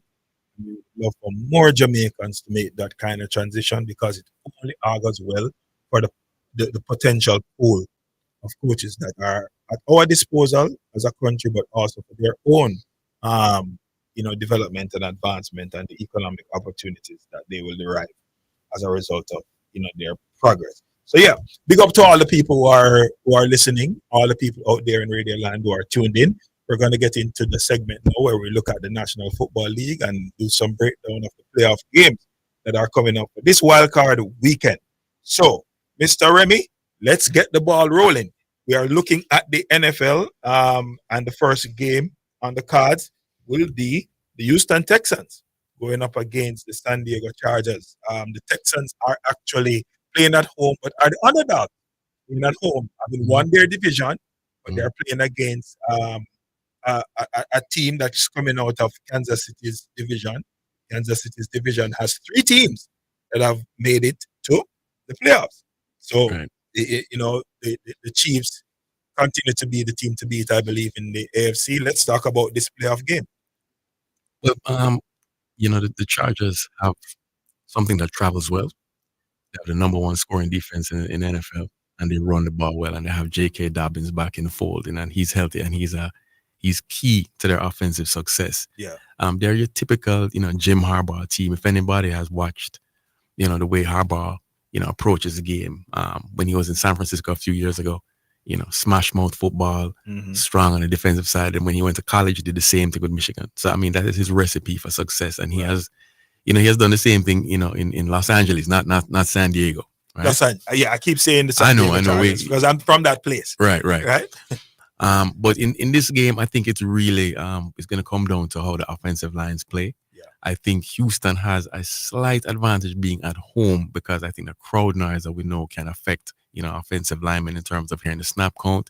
It can lead to, false starts and both defenses are pretty much, really good at applying pressure on the quarterback. As a matter of fact, the Texans have 49 sacks and I think the Chargers, are only 3 behind them. So both teams know how to get after the quarterback. Good point, because Will Anderson Jr. and Daniel Hunter, I think, from the Texans, they are 2 pass rushers, right, who have, multiple, like over 10 sacks on the year. Right. So they have accounted for about 50% of the sacks. And I expect them to get to the quarterback on the other side. But then you have Joey Bosa. And Khalil Mack. Khalil Mack looked like he's past his best, to be honest. He's not the same guy that was in Chicago some years ago. The thing is that the Chargers, their pass rush is more of like a pass rush by committee. They don't really have the standouts. I think their sacks are pretty much spread around. It really doesn't matter where the pressure comes from at the end of the day, as long as the pressure gets to the quarterback. And when you're the number 1 scoring defense in the league, clearly you're doing something right. My concern for the Texans is CJ Stroud. He has, people want to say that he has regressed this year. I think it's a combination of several things. I don't think the offensive line has played as well. I think he has lost some of his weapons. Yes. And he has flat out missed some throws. That Christmas Day game against Baltimore was not a good look at all. When you lose a game 31-2, you only score being a safety. Yeah. So in essence, you were shut out at home. Yes. That's a very bad wasn't look. a good look at all. So I think that they played against Tennessee in the last game of the season to kind of get that bad taste of their mouth. And Tennessee, even though they've had a poor season, they're ranked 2nd overall in defense in terms of yards. Yeah. The points allowed, which is how I really measure, a defense, is kind of high. But when you have, the problems that they've had turning the ball over at the rate which they did, that I think attributes to, the points being where it is. That being said, though, I think that, Houston kind of redeemed themselves with a strong performance against a good defensive team. you know, and a division rival who beat them earlier in the year. True. So I guess what you want to find out is who I like in this game. Well, we're gonna get to it, but you Okay. mentioned CJ Stroud and your concerns for him. But could a Joe Mixon help to lessen the definitely. the burden? And how do you see Joe Mixon against this Against the Chargers defense? You know, I think it's gonna be tough sledding for Joe Mixon, but you know, I like Bobby Slowick, who is the offensive coordinator for the Texans, and I think to help out his young quarterback, I think they're gonna incorporate some, you know, short pass into the flat, you know, the screen game. I don't think they're gonna be so direct, and they also have the advantage of when they're on offense at home, you know, the crowd is silent. You know, so you know that helps them. I look at Dalton Schultz, the tight end. I also think that you know he is gonna help. I mean, Nico Collins, we know, is the big receiving threat. Yes. So it really comes down to who's gonna play better in this game. I mean, I think if CJ Stroud can just execute, and I think he is. I mean, I like the kid. I mean, I don't think he's gonna have a fall flat on your face kind of performance. I really like the Texans at home for some strange reason. I mean, I know all the analysis is telling they're me at home. They've won their division, and you're saying for some strange reason because they're the underdogs going into this game. and I you know, anybody who knows me know I kind of have a thing for the underdog, hence the moniker Any Given Sunday. So so you're going with the Texans. Yeah, I'm going to take the Texans in this game. I'm going to say, you know, Houston 23, Chargers 20. Okay, so a walk-off field goal wins. Yeah. Okay. I mean, I look at the Chargers, and interestingly, the Chargers doesn't have a wide receiver that you can talk of like as a household name, like somebody who. McConkey's pretty good though. I mean, yeah, he's okay. Right. He can play, and he's been probably Herbert's go-to guy. Mm-hmm. But unlike some of the other teams in the AFC that you would see, when you talk about Kansas City, you know there is their tight end. Kelsey. You know that he's a playoff man. He's gonna come up for Kelsey's gonna be ready. He's gonna be ready. Yeah, definitely. You think about the Bills. They got a trade in the season. Amari Cooper. So they got Amari Cooper, who we know can be a big time receiver. The Bills have a really good group, man. Right? They do. I mean, and you think about Lamar Jackson. Unfortunately, he just got an injury to one of his key wide receivers. Right. Zay Flowers. Right. So that may affect, at least for the first game in the playoffs. I'm not sure if he's out for the rest of the season. Right. But the Chargers doesn't have that person. I don't think they have that person at the tight end position or the wide receiver position that you can say, yo, that guy's gonna come up big for them. So it's a committee of people, and that in itself can be dangerous, because when you have a committee on the positive side, when you have a committee of people that you are throwing to, nobody can there's nobody to be double. Nobody for the defense to really key in on. Exactly. Yeah, and that's a good point. And I think that may be somewhat advantageous to the Chargers. You know what I mean? But the Chargers, one of the big play guys, I think his name is Johnson on the outside. He has been really struggling with the drops. Okay. Yeah. And you know, the Texans, even though I know they're a little banged up in the secondary, Houston is really good at covering receivers. As a matter of fact, their combined passer rate against for the season is 83.7, which is outstanding. They're one of the top pass defenses in the league. Right. And I'm sure being at home is going to be that much more challenging for the Chargers. Like, listen, I'm going with Houston in this game. I would not be surprised if the Chargers win. Yeah, you're talking about young Quinton Johnson. Yeah, Quinton Johnson. That's the name. So I see this as a 50-50 game. I think home field is going to play a big role in this game, because I really think these teams are evenly matched, even though they might appear to be trending in opposite directions. All right. Well, let's see. I'm going with the Chargers. Winning on the road. I think Harbaugh will cook up something very special. He probably will. We'll see. And I think it's Justin Herbert's time to, do a little thing in the playoffs. You sound like you want the Chargers to go to Kansas City. I do. Okay. I actually want the Chargers. That's what I'm reading into this. To play against Kansas City. I know Garvey might be listening and hearing this, but I actually think the Chargers have the better chance of giving Kansas City a scare than the Texans do, because it's a divisional team that they've played before. It was a close game in the first. Both games were close. No, I mean the Texans ended up, losing handily after the injury. No, I'm saying the Chargers when they played the Chiefs. Both games are close. Right. Yeah. So and I think it's hard to beat a team 3 times in a season. I just think after No, I hear you. Yeah. But hey, them Chiefs say hey, no. The Chiefs are the team to beat. Mahomes, 15-1 is 15-1. Yeah, I'm not even counting that last game. no, we're not counting the last game, but Mahomes and company know how to win. That's facts. Yeah. And they're gonna be ready. Mhm. Right? They're gonna be ready. So I would love to see the Chargers play them again because I think that'd be a good game. it would be a great game. Yeah. All right, let's move on to a game with 2 teams that have also played each other twice already. It's the Pittsburgh Steelers going up against the Baltimore Ravens. Lamar Jackson is having arguably one of the best years of any quarterback in the last 5-10 years. I mean, when you look at his numbers, they're MVP time. Yeah, numbers, definitely. Right? Mhm. And this is one of his better years as a quarterback. Yeah, this is a career year. For him. Career year. He has won Right. the MVP. Last season, he won the MVP, more on the back of his results as a team. As a team, yeah. And this year, he probably won't win MVP because Josh Allen looks like he's going to get the nod. But Lamar is playing against the Steelers, who he has had difficulties with in the past. Mhm. This time around, he's playing them at home. How do you see this game playing out? Yeah, as you pointed out, I mean, this is a division game. This is one of the best rivalry games. Yeah. When the time Pittsburgh and Baltimore get together, it's you're in for a full 4th quarter struggle. Unfortunately, I don't see this game playing out like that. True. I respect Mike Tomlin. I love Mike Tomlin. I love what the Steelers do on the defensive side of the ball, but they've also been beat up in the secondary. True. But the main problem I have with Pittsburgh right now is that their passing game is anemic. I mean, Yeah. it looks like it's on life support. Yeah. And Russell Wilson, to use a basketball analogy, he's either dunking or hitting a 3-pointer.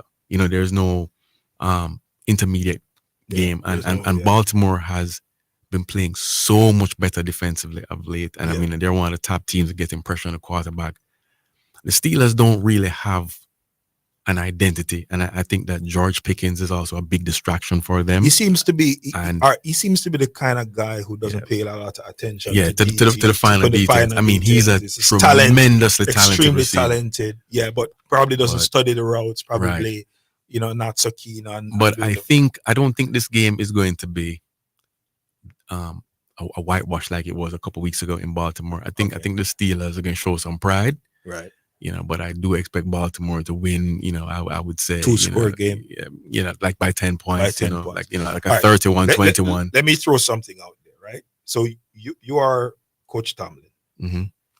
What you just described about Russell Wilson, everybody can see it. You have Justin Fields. Is it possible that Coach Tomlin could consider using Justin Fields at critical points in this game? You mean some packages for Justin Fields? I could see that. Change it up a little bit. Put the Ravens defense off a little bit because they're coming prepared for Russell Wilson. Right. Fields gives you the additional advantage of a quarterback who can move the chains with his legs. Right? His arm game has improved. He's very limited throwing the ball. Yeah, limited. I mean, and I'm being polite. But if you get the run going, I mean, you never know. I mean, I'm saying you have it's win or go home. Here is my counter to that. That's a good point because I mean, how I look at it is the more you give the defense to think about, the better it is for you. But you want them reacting. You don't want them to attack you. Exactly. However, who do the Baltimore Ravens defense practice against every day? Mr. Houdini. Exactly. Yeah. It is no coincidence that defense is one of the best against mobile quarterbacks. So I hear what you're saying. I'm just saying I don't know how effective it will be against Baltimore. I mean, true. I mean, my thing is I think that the Steelers should consider more up-tempo game. Yeah. A more quick kind of game. Yeah. Run a 2-minute type drills. Right. I mean, because they do have some weapons. I mean, I like Freiermuth. I like the tight end. Yeah. There's nothing wrong with throwing to the running back out the back. Not Jay Harris, the other one, number 30. His name is escaping at the time. I'll soon tell you. Right. Yeah. Try some jet sweeps, some reverses or whatever. But you can't go conventional against this Baltimore defense that is allowing 80 yards a game on the ground. Yeah. And then you have guys like, you have Kyle Hamilton, lurking in the secondary. You have Roquan Smith patrolling the middle of the field. It is going to be an uphill climb for Pittsburgh. But I just think on coaching and pride alone, I think they're going to make the game decent. Yeah. But I don't expect them to win. You're talking about Najee Harris from the Steelers or Jalen Warren? Jalen Warren. That's the Jalen guy. Warren. He has some real juice to him, and I mean he has a burst. I would try to get him the ball in space. Well, I mean, the Steelers offensive coordinator, I think his name is Arthur Smith. Yeah. I mean, he's one of the more conservative unfortunately guys. I mean, I'm talking about Justin Fields and getting him in the game, but I don't know. I haven't seen anything from Arthur Smith that shows that he's willing to do something. Arthur Smith likes to run the ball between the tackles. Right. And I think against Baltimore, that's just not a good idea. I think you're better off, throwing the ball and taking your chances. Yeah. But again, it comes down to Russell Wilson.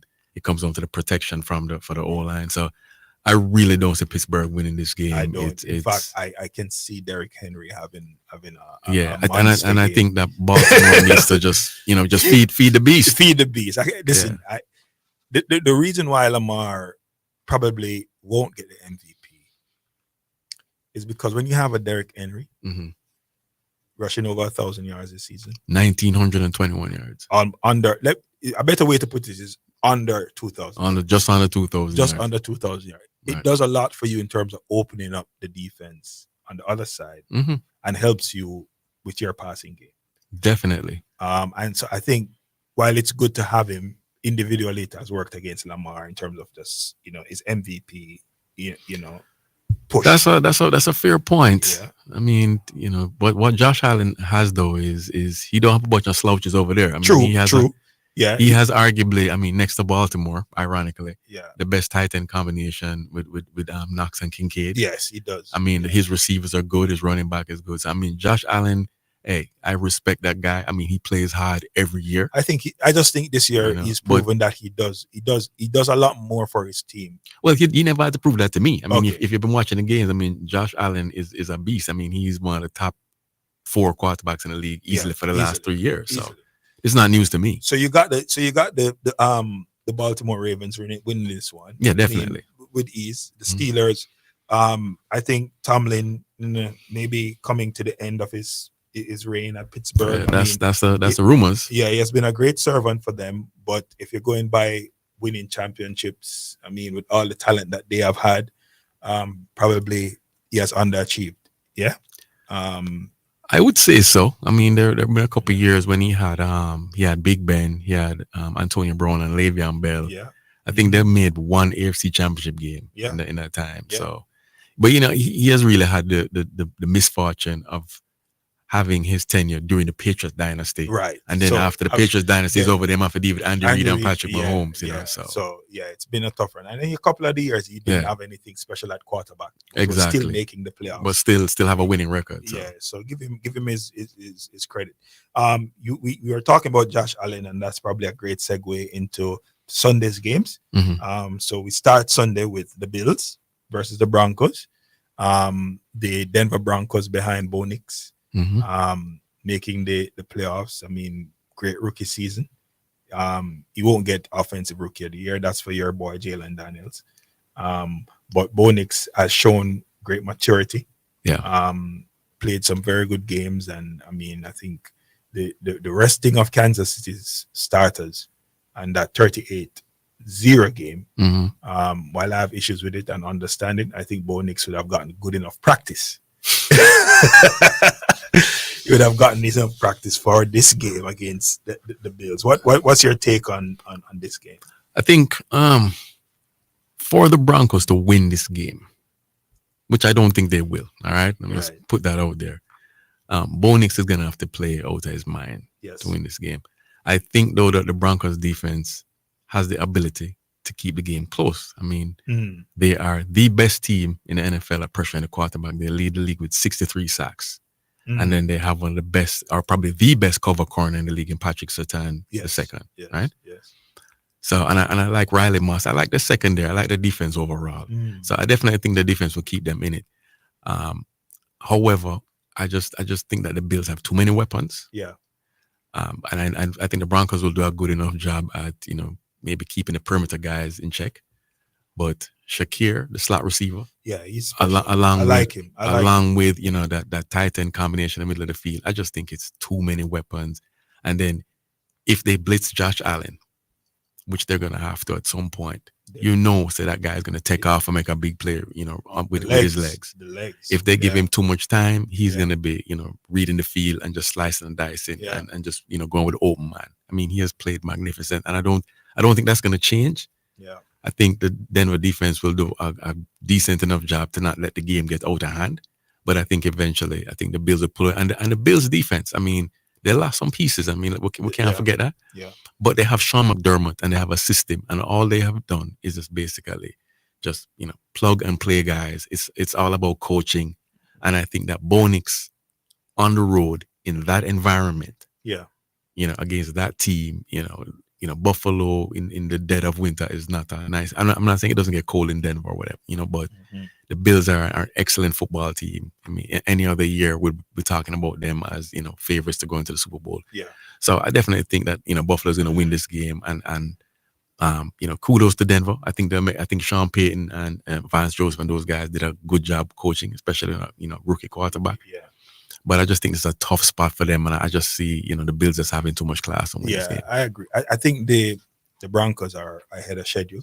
Yeah, definitely. They are rebuilding with, you know, behind, you know, the rookie quarterback. Quote unquote rebuilding. Quote unquote rebuilding. Yeah. You know, let's not forget that last year they had Russell Wilson over there, right? And they also had a coach that they released, who ended up going to the Jets and getting demoted, right? So Nathaniel Hackett. He was hacking it, right?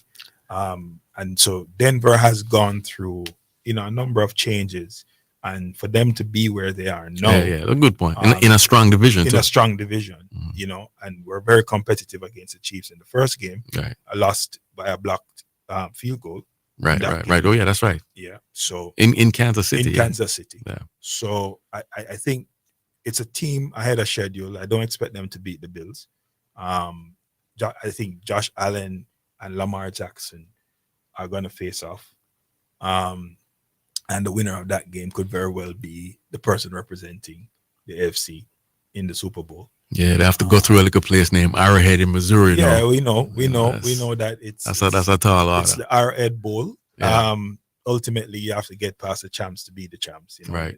But I think for those two quarterbacks to be facing each other is the way it's written. I just think that's the way it's written, and I think for the Bills in particular, I think I'm watching this game against the Broncos because I want to see how the Bills secondary holds up. The Broncos are going to throw the football. The Bills secondary is their major concern for me. I think their secondary is okay, but when you're going to go up against a Lamar Jackson and you're going to have to go through a Kansas City, if you get to that level, it's really going to be about your ability to stop the ball from going down the field. Giving up big passing yards. I think they play a cover 2 most of the time. They play a lot of zone. So it really comes down to, you know, the pressure that they can get from the front four. And my thing is this. I mean, and you make a really good point. I think the way to play defense in the NFL is you can't keep doing the same thing. Right. You can't lean into, okay, we're a zone team, we're going to play zone, because invariably you're going to run into a team that if you play that way, they're going to eat you up. They have speed on the outside. Right. And if their O-line can hold up against your front pass four, protection, right? You know, then them going, you know, they're going to eat food, as we say in Jamaica, right? Yeah. So the question is, if plan A doesn't work for Buffalo, can they switch it up and play man to man? And are they brave enough to, you know, blitz a Lamar Jackson, blitz a Patrick Mahomes? If they get past the Broncos. Right, if they get past the Broncos. Right? Sorry, I'm you know, putting the cart before the horse there. Yeah. But I think that is the advantage that Baltimore and Kansas City has. Like, we know that KC will send the host and come after when they're they coming. have to. They're coming. Jones and them boys, they're coming. And Steve Spagnuolo know how to dial it up, especially in critical situations. They blitz. And the Ravens will do it too. So, you know, so you make a good point. You know, Buffalo tends to be a little more on the conservative side. It has worked for them thus far. So, I mean, I do have some questions about them because I've seen against some elite offenses, the Lions and the Rams, those games come to mind, where I think they gave up 40 points in back-to-back weeks. You know, that's kind of, and, you know, it's fairly recent, you know. So I mean, we'll see. I mean, I think they will do the job against Denver, but when it comes to the big boys, the elite teams, I think we do have some questions. We'll see. We'll see if Josh Allen can help them overcome all that. All right. Well, we move over to the first NFC game in the wild card round. It's my Green Bay Packers versus the Philadelphia Eagles. News out is that Jalen Hurts is cleared. The protocols, concussion protocols, right? Is rearing and ready to go. AJ Brown is okay as well. They had some slight little niggles. Saquon Barkley should be rested. Sat out the game against the Giants to close the season. That could have led to him breaking the all-time rushing record for a season. What say you? The Packers are limping into this game, some people would say, having lost 2 games. And Jordan Love has like an elbow injury. Jordan Love injured his elbow. Was at a bad decision on the coach's part to even put Jordan Love in a game like that. When you have a good enough backup quarterback that has proven himself. So the Packers lost the first game of the season to the Eagles in Brazil, and now they're going to be traveling to Philadelphia for this game. How do you see this one playing out? This is one of the hardest games of the week for me. I mean, shout out to my friend Garvey. We're actually discussing the game, and I was pretty confident at Philly at first, and then Garvey being Garvey, he made some points that made me go, you know what, I really need to reconsider this game. Interesting. So how I see this game playing out is I think it's going to be a close game. So you being a Packer fan, you're going to be on the edge of your seat. All right. So one of the things is that the Eagles are notorious slow starters. Yeah. I think they average their first quarter scoring, they average something like 4.6 points a game, which is near the bottom of the league. Right. So if they hold the form, Green Bay should be in this game early. Another thing too is that, we mentioned Jalen Hurts. He hasn't played a full game since week 15. Yeah. Because he was knocked out against Washington. Yes. Right, early in that game. So you have the concussion, and then you have the rust. And we talk about Saquon Barkley being the tip of the spear for Philly in terms of the running game. Yeah. But Jalen Hurts is also a big part of that. True. How willing will the Eagles be to call those zone reads and those quarterback design runs, knowing that hey, he's just coming out of the concussion protocol? Yeah. I mean, that's a big deal. And the Packers are really good against the run, by the way. They're giving up less than 100 yards. I mean, I know what you're going to say. Well, they lost to the Vikings and to the Lions, which was all true. But those teams, did not run the ball up and down the field on Green Bay. Yeah. So I think, this game is like I say. I mean, I like what the Packers do in terms of scheme. With Matt LaFleur. I like the skill position. I know you guys lost Christian Watson. That's a critical blow because by the way, is Jair Alexander playing in this game? He's not playing. Jair is pretty much out for the season. I think there's a slim chance of him making it back if the Packers get to the playoffs. Get to the Super Bowl. Okay. Now the problem with losing Christian Watson is he's the guy who takes the top off the defense. You have a couple guys who can do that though. I mean, we have Dontavian Wicks, who is option 2. But Dontavian Wicks has a problem with catching the football, right? You need to catch the ball if you're playing wide receiver. Romeo Dobbs is it's kind of the guy who works the middle of the field for us. And he had a concussion earlier in the season. Came out of concussion protocol, came back, was playing good football. I like Romeo Dobbs in a game like this because I think we can find some spaces in the middle of that Eagles defense. I think the Eagles are very good up front. In stopping the run and getting to the quarterback, right? But there's some space behind that that we can manipulate. The Eagles secondary is actually pretty good, though. That's what I'm saying. In the middle, I don't know that we're going to get a lot of purchase outside the numbers. That's where I think we might have a difficulty with Christian Watson not being there, right? Because he's our speedster. Right now, Jalen Reed. He is good. He's another one. And if we get him involved in some jet sweeps, we can unsettle that defense. Yeah. Kind of shake them up. But I think Jordan Love and the offense has to start quicker. You say the Eagles are a slow starting team, 4 points for average in the first quarter. The Packers don't start well against the better teams in the NFC.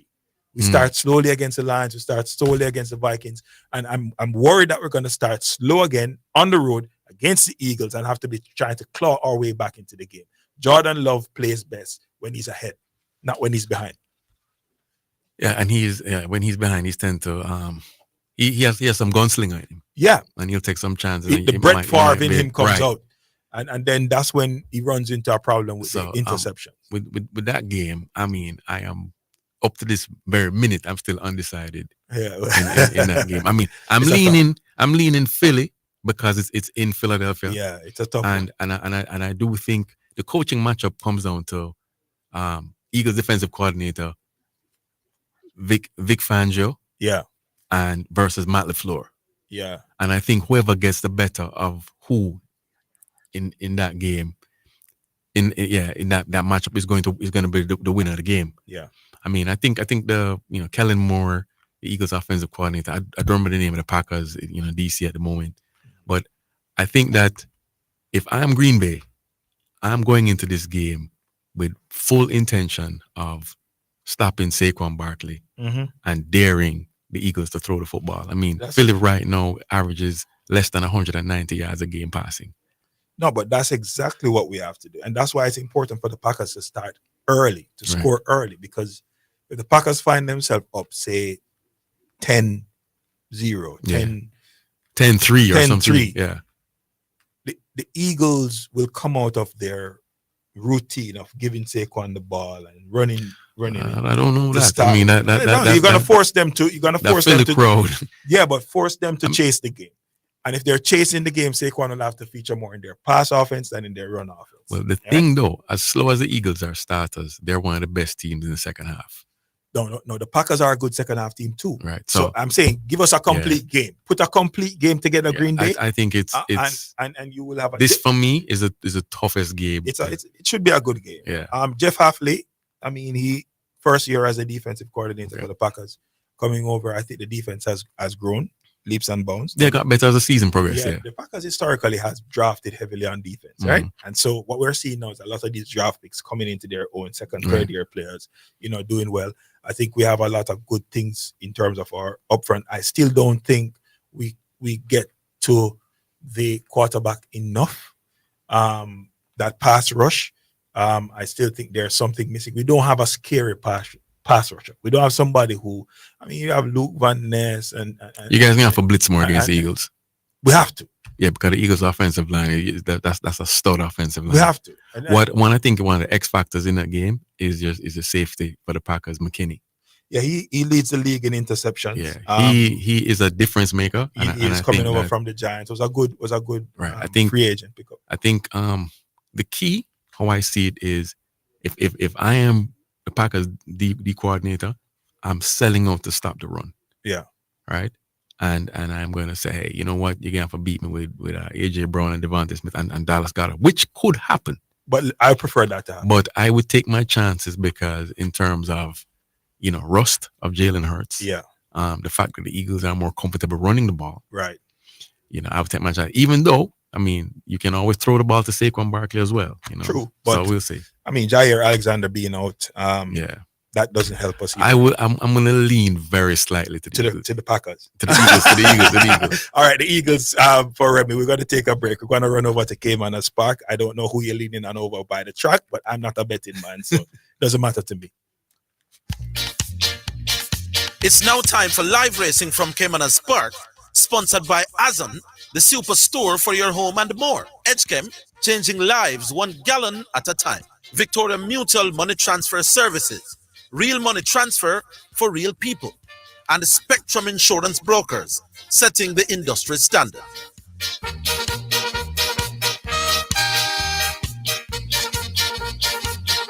Welcome back to Caymanas Park. We're here for race number 6. It's 6 of 10. This is the Eastern Street and Ocho Rios OTB Trophy. A field of 12, go 1400 meters, go 7 furlong, the purse 800,000. Wide open betting event. It's 2-1 Luke on favorite number 12, Natural Dancer. That's my selection. Dr. Polite OD selection is number 10. She's my hedge fund at 9-1. It's 5-2 joint second favorites. 2, Lion Charmer, and 3, Wizkid. Then you get 4-1 for number 6, Strike Smart. 5-1 for number 9, Wayne's Princess. They are your market leaders. Last round to enter is going to be number 10, She's My Hedge Fund. She's My Hedge Fund. Ismael Velasquez riding for Jason Acosta. And this one, just a bit hesitant to load. 12-3-2-6, my order of preference, and that's Natural Dancer to get the better of Wizkid, Lion Charmer, Strike Smart. She's My Hedge Fund continues to refuse to load as the other 11 runners stand patiently and wait. She's My Hedge Fund to come forward. She now cooperates and goes halfway in. And we can see the whip being applied by Ismael Velasquez. I wonder if that is a part of the limit for use of the whip, or is it during the race? Well, Tina goes in. We have a lineup for the East Queen Street and Ultra Race OTB Trophy. Here is Kevin Burnside. Race 6, Seraphin Racing. Missing it. That is James left at the back of the field as a Strike Smart rushes through for that lead. It's Strike Smart in front of Natural Dancer, racing down into second. Then comes on the rail, that is a Wizkid, just beside Wizkid. That is She's My Hedge Fund. James recovering after that bad break. Jimmy Tripley is right in the mix. Sugar is rushing through on the inside, up right against the rail. That's Brown Skin Girl. Then comes Jimmy Tripley. Lion Charmer is right there too, rushing down on the outside. That is a Diamond Rock. Then come Who Done It, and racing at the back of the field. That's Wayne's Princess.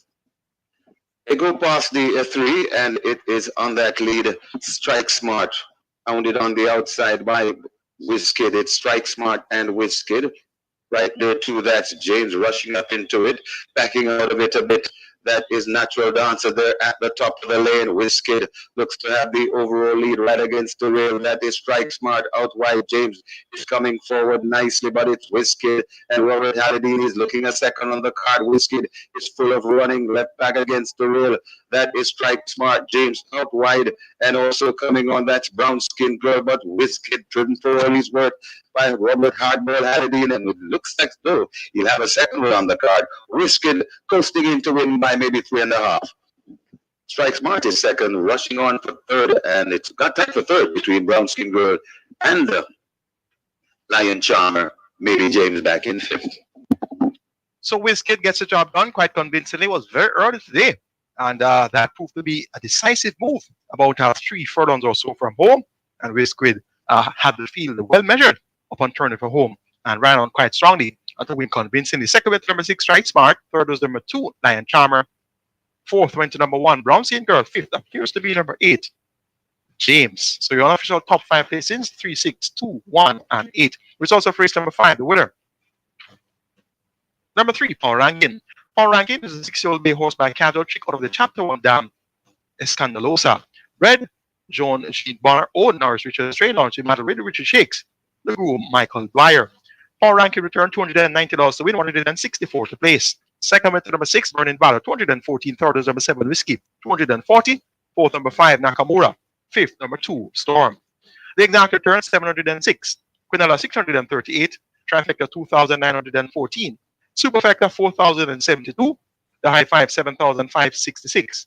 The double, 500, and the triple, 1,566. Final time for 1,200 meters, 1:14.2. Splits 23-4, 48 flat, and the margins were a length and 3/4 by a length and a half.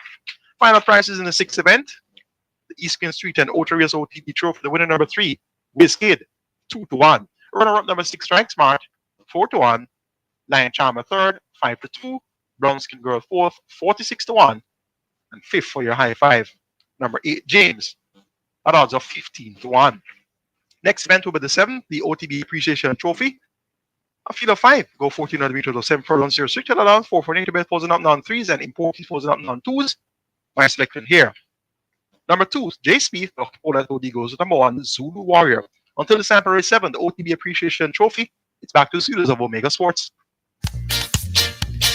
Live racing from Caymanas Park was sponsored by Azon, the superstore for your home and more. Edgechem, changing lives 1 gallon at a time.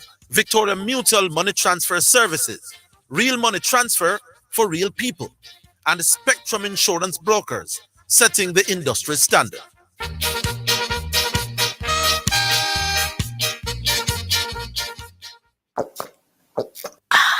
So refreshing. What's so refreshing, Sonia? The water is refreshing.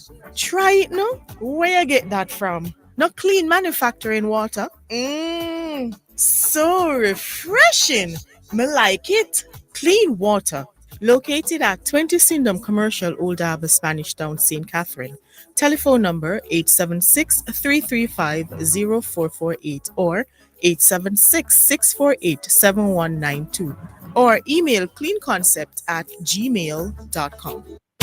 Super Center, everything for your home and more. Whether you are redecorating your home, looking for a gift idea, or simply feel for some retail therapy, Asden Supercenter is the place to be. Regal Plaza Kingston and Linstead. We have it all. From linens and curtains to appliances and cookware, furniture, rugs, and wall decor. It's everything for your home and more. Asden Super Center, we're gonna make you smile. Make you smile. Asden Super Center, it's a lifestyle. It's a lifestyle.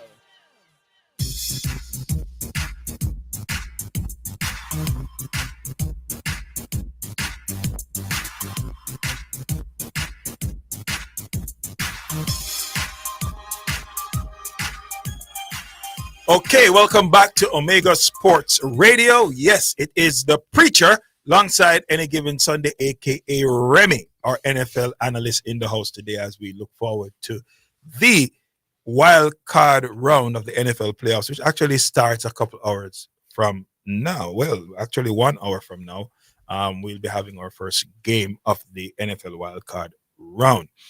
We are doing some preview of the games, and we are looking into our next game. I'm going to ask you something, Remy, and see if you can tell me who this quarterback is. He threw for 4,500 yards this season, 41 touchdowns, 16 interceptions.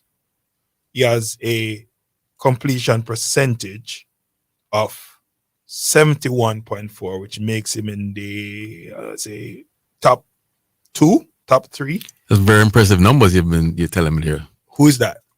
Which quarterback are we talking about? Unfortunately, that is Baker Mayfield of the Tampa Bay Buccaneers, who will play in my Washington Commanders. That's why you are an in-house analyst today, because you got that spot on. That is Baker Mayfield. This guy has been having he has had a great year. Tremendous year. And one of the persons who people don't really talk about, but Baker he was a first-round pick. He was a first pick. First overall pick for the Cleveland Browns. Right. I mean, has had a rough up and down time, but I think he has found a home at Tampa, right? Yeah, he has played very well for the Bucs the last couple of years. And so let's look at the Tampa Bay Buccaneers versus your Washington Commanders with the offensive rookie of the year. I can give him that crown, Mr. Jaden Daniels. Well, before you crown Jaden, here's what I would say. I want him to win offensive rookie of the year. I don't think Bo Nix will get it, but I'd be remiss if we didn't mention one Mr. Brock Bowers, the tight end for the Las Vegas Raiders. Okay. Who had a historic rookie season. I mean, he broke several rookie receiving records at the tight end position, doing this for a Raiders team that is pretty much devoid of a quarterback. True. Right. I mean, he has Gardner Minshew throwing him the ball, Aiden McConnell, yes, and Desmond Ridder. All right. So that shows you that Brock Bowers is a stud. You give him a quarterback. I mean, he can, no telling what he'll do. That being said, I think they're going to give it to a quarterback, and more than likely be Jaden Daniels. All right. Good. Good shout out for Brock Bowers. Yeah, definitely. And for persons who are listening who probably wondering, let's go on Google and check out who Brock Bowers is exactly. and what his numbers are. Right. All right. So this game, this is the game that, from a personal standpoint, gives me the most anxiety because I mean, my Washington team hasn't been in the playoffs. The last time they were there, oddly enough, was 2020 against Tampa, when Tom Brady was leading the Bucs to that Super Bowl run. Right. And then the last time we actually won a playoff game was in 2005 season, where we went to Tampa and won, and that's when we had the late great Sean Taylor. Yes, playing for Washington. You know what, Mark Brunell, Clinton Portis, that whole crew. And we won a game 17-10, a game that really had no business winning. So it has come full circle. Now we're going to Tampa. This time, the different cast of characters. Yeah. And let me just say that I think the Bucks are one of those teams that are flying below the radar that nobody's really talking about. They have a lot of quality wins. I mean, they've beaten the Detroit Lions. Yep. They kicked the what out of the Chargers a few weeks ago. Yes. I believe they beat the Eagles as well. Yep. You know, so I mean, this is a good team. Their Achilles heel, oddly enough, is their pass defense. They ranked 29th against the pass, and that's strange considering that Todd Bowles is the head coach. And Because they stuck the box. Yeah, against they teams sell out against the run. Against the run. Yeah, and that's why it's one of those games where I've actually on air said that I think the Commanders will win this game. I think Jaden Daniels being a dual threat quarterback. Mm-hmm. The Bucks, who stuck the box, try to stop the run, he will kill them with his arm. Scary Terry will have a field day. Yeah, I agree. And if they adjust, if they don't do that, because he's a dual threat quarterback, he will use his legs. Right. And so I think the Bucks are going to be playing against a quarterback that is one quarterback they don't want to play right now in the NFC because of what he brings to the table. There's no other quarterback right now in the playoffs in the NFC. I don't even think Jalen Hurts has the same arm ability. I agree that this kid has. Yeah. Right. So I mean, one of my close friends who is a lifelong friend actually, who is a Philadelphia Eagles fan. I mean, we watched the game a couple weeks ago when Washington made that comeback against Philly. Yeah. And he was saying that, Jaden Daniels is so impressive. He's and the phrase he used to describe him is a force multiplier. Yeah, nice. Like, nice. he makes, his teammates better. And he generally does. So the key to this game is I think that Jaden will have to put on a cape. And as you were alluding to, I think he's gonna have to do some improvised runs as well as some design QB runs. Mm-hmm.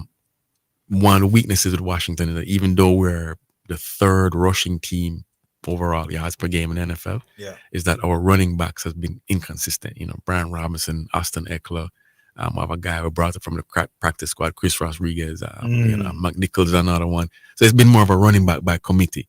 But Jaden Daniels is a leading rusher for the team. Yeah. Right. So for us to have a chance, we need some kind of balance, and Jaden is gonna have to play well. Yeah. On the flip side, Tampa is one impressive unit offensively. They are. I mean, Mike Evans, you can't say enough about that guy. Yeah. Living legend, Hall of Famer, no doubt. I like the tight end. What's his name? Otten, I believe his name is. Otten, yeah. Bucky Irving, the running back, Rashad White. So at the skill positions. And a few of these guys have been there before. Right. They won their first game last. Remember, they dismantled the Eagles last year. They have also been to the Super Bowl and won. Right. I mean, some of these guys. So and their offensive line is one of the better lines. Better lines, right. So going up against a Washington defense that is much improved. That we were dead last in pretty much everything last year. Yep. Now we're 13th overall. We give up 23 points a game, but the big Achilles heel for Washington is that run defense. The run defense. They give up just under 140 yards a game. I don't know that the Bucks are necessarily impressive as a run team. No, they are. I don't remember their statistics, but they are. And I expect them. Let me tell you something. They will run the ball on Washington. Okay, that's gonna happen, right? The whole defense has played pretty much all season. With under the leadership of Dan Quinn and Joe Witt Jr. is kind of a bend and don't break. Bend and don't break. Right. Yeah. So we're gonna give up some yards. The Bucks are gonna score. And the sky is blue, the sun is hot, and the water is wet. Okay, the Bucks are gonna score some points. All right. I think we might be able to do just enough. I'm hoping. So I remember earlier you said that, hey, I take the emotion out of the game. Not with this one. Not with this one. Not with this one. I'm going to admit to everybody in radio land that I'm compromised. All right. All right. Well, fair. That you're honest, but what I will say is that I think that we can take advantage of the Buccaneers' 29th ranked pass defense. I think, and also one thing that people forget is that we played them the first game of the season. Yes. And at that point, Jaden was a neophyte. Yeah. At this point, now he's fully grown. You know, Well- he's forming full sentences and walking on both feet. And, You've played them twice, being Right. divisional, right? no, no. what I'm saying, we No. played them on opening week, Opening week, sorry. right? not- And now so we've had a full season in between. Yeah. Right? So we are a different version of you- what they of saw. what they last saw. time. Well, That yeah. being said, I mean that's not going to stop them from being, you know, very well prepared and what have you. Mhm. And like all the other games, it's going to come down to coaching. I think Cliff Kingsbury versus Todd Bowles Mhm. is going to be a big deal. I really like the Bucks offensive coordinator Liam Cohen, who I think should be a head coach. Mhm. I'm very impressed with how he calls games. I mean, what he has done with Baker Mayfield is, I don't know why he isn't more on the lips of teams that have head coaching vacancies. Yeah. So Dan Quinn and company is going to have, you know, their work cut out. their work cut out of them. So from my prediction is, I think both teams are going to score over 30 points, Wow. and I'm going to go, you know, purely unemotionally, of course, in quotes. Washington 34, you know, a very impressive Tampa Bay Buccaneers 31. Wow. High scoring game. Washington has won a number of close games. Yeah, this man. season, And this is so, going to be another I mean, one. if it comes down to close game experience, then Yeah. Washington. gets This it. is not a game for us. All right. Well, we're gonna close this segment out in terms of the NFL, of course, with the last game in the wild card round, which sees the Minnesota Vikings Mhm. behind a great season from Sam Darnold, Sam Darnold. going up against the Los Angeles Rams. Los Angeles Rams. But we have a call on the line. We're going to take that call. Is there a call? Oh, we have Pioneer on the line. Pioneer, welcome to the show. Blessings, Bishop. Blessings to you, your listeners. Man. Yeah, man, and I have with me Remy in the studio. Man goes by the name Any Given Sunday as well. How you doing, Pioneer? Oh, I give you some on the blessing. Yeah, man. Yeah, the NFL guru. Yeah, well, one of the NFL minds. No guru here. I just Listen, part of the fraternity. We're gonna call Garvey the NFL guru. We're gonna give Garvey that title. Let nobody compete with Garvey for that. We're gonna, you know, we probably next week we'll get Garvey on the show or the following week to discuss some NFL. Pioneer, any thoughts from you quickly? We're gonna close out the NFL segment. Just look at the last game of the wild card round, which is the Los Angeles Rams versus the Minnesota Vikings. But any thoughts on your part in terms of the playoffs? We know that you're a Kansas City Chiefs man. So another one. Yeah. So anything from you before we get into the I almost want to tell us. Preach, I want to tell you, the playoff starts next week for me, you know. Oh, next week for you. All right, fine. Let's close this out. Let's close this out. This first round is this is you know, this is a sieve out. When I can't, when you're the other country, you say sieve out there. Yeah, you know, so this round, this you separate the wheat from the tears. You're just separating the wheat from the tears. Oh boy! All right. Yeah, go man. Separating the wheat from the tears. I'm hoping that you will not have any tears at the end of this playoff run. That's all I'm saying to you. But anyway, all right, a quick bit before. I know next week we probably can talk some more. My homes and the Kansas City Chiefs are going for something unprecedented and historic. Yes. So nothing that is nothing that is worth. Nothing is worth that. Anything that is worth achieving is worth fighting for. So I am looking forward to them trying to make that history. But like you and I know in sports, there's no easy passageway when it comes, especially in the NFL. So they are gonna have to fight for it, and if they do get there, then it'll be grand achievement. And if they don't, then it'll be well tried by the teams. They have had a pretty good season. Yeah. And you know, history awaits and history beckons. So let's see if they'll get it. Yeah, good point. I mean, they do the road to the Super Bowl has to go through Arrowhead, Kansas City, because they have home field advantage in the AFC. So anybody who's going to represent the AFC has to face Kansas City to do it. So let's see what happens. We started last year they did it on the road. So let's see if they can do it at home this year. Exactly. All right. So let's look quickly, Remy, at the next game. Sam Darnold has had himself a wonderful season, a kind of a journeyman. You know, never had a good time at the Jets. Left left the Jets. I think he went to Carolina. It was a tough outing. Yeah. And now some people say he wasn't intended for him to be the starting quarterback. No, he wasn't. At Minnesota. He wasn't. I mean, it's. I like the Sam Darnold story. Yeah. I think he's in running for a comeback player of the year. Comeback player of the year. Yeah. As you pointed out, I mean, top pick for the Jets. Yeah. That didn't work, but then again, who really succeeds at the Jets? And then he went to Carolina, and then he spent a year backing up Brock Purdy in San Francisco. Yeah. Moved on to the Vikings, where he was supposed to back up J.J. McCarthy, the rookie. right? And J.J. McCarthy gets hurt, and Sam Darnold have an unexpected great year. I mean, he had a phenomenal supporting cast. Of course. I mean, Justin Jefferson, Addison, Jordan Addison, Jalen Naylor, right? That guy is TJ Hawkins to the tight end coming Hawkins, back. yeah. You have the running back, and most importantly, Aaron Jones has had a wonderful season, 1,000-yard season, right. I think. And then you have Kevin O'Connor, who's an offensive-minded coach. Yeah. And then you have Brian Flores on the On the defensive up. side, yeah. So I think that people say that they got exposed against Detroit. If that's the case, Detroit has been exposing a lot of teams. Right, most people. Yeah. And he did play badly against Detroit. It was his worst game. It was easily his worst game. And I mean, I blame him, but at the same time, I give the Lions a lot of credit. My concern with this game is that the Rams are the type of team that they have a defensive front that could create similar problems. I don't think that the Vikings coaching staff is going to set him up to let all-out blitz attack rattle him like what they did, like what happened last week Sunday night. Yeah. And on the other side of the ball, I just think that the Rams, outside of that game where they outscored the Bills in what I refer to like that Arena League football game. Yeah. Their offense hasn't really looked that good. They haven't. Yeah, they haven't really been kind of up and down, consistent, right? Yeah. And with Sean McVay, I mean, the only reason I'm not ruling out the Rams, even though the Rams are now favored by a point. Right. Vegas is now going the other way, is because of Sean McVay. Yeah. Matthew Stafford, Puka Nacua and Cooper Kupp. Yeah.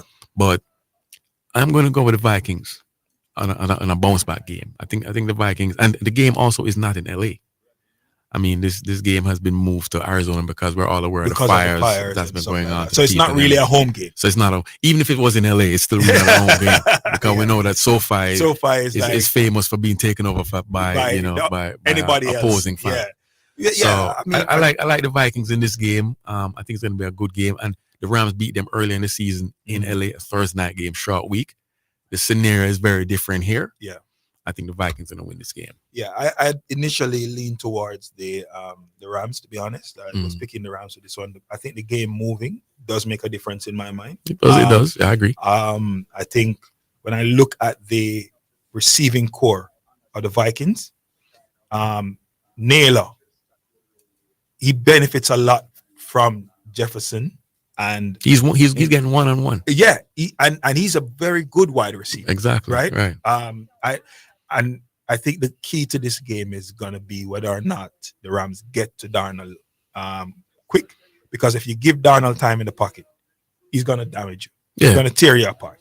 I expect them to rush it. Yeah, I think the pass rush is coming. I think a lot of blitzes, as you pointed out, will be coming for this game. And if Darnold is able to get the ball out quickly, that might be the difference maker. I don't think he's very good when he has to get the ball out quickly. I think he's better when he can read the defense and get to his second option.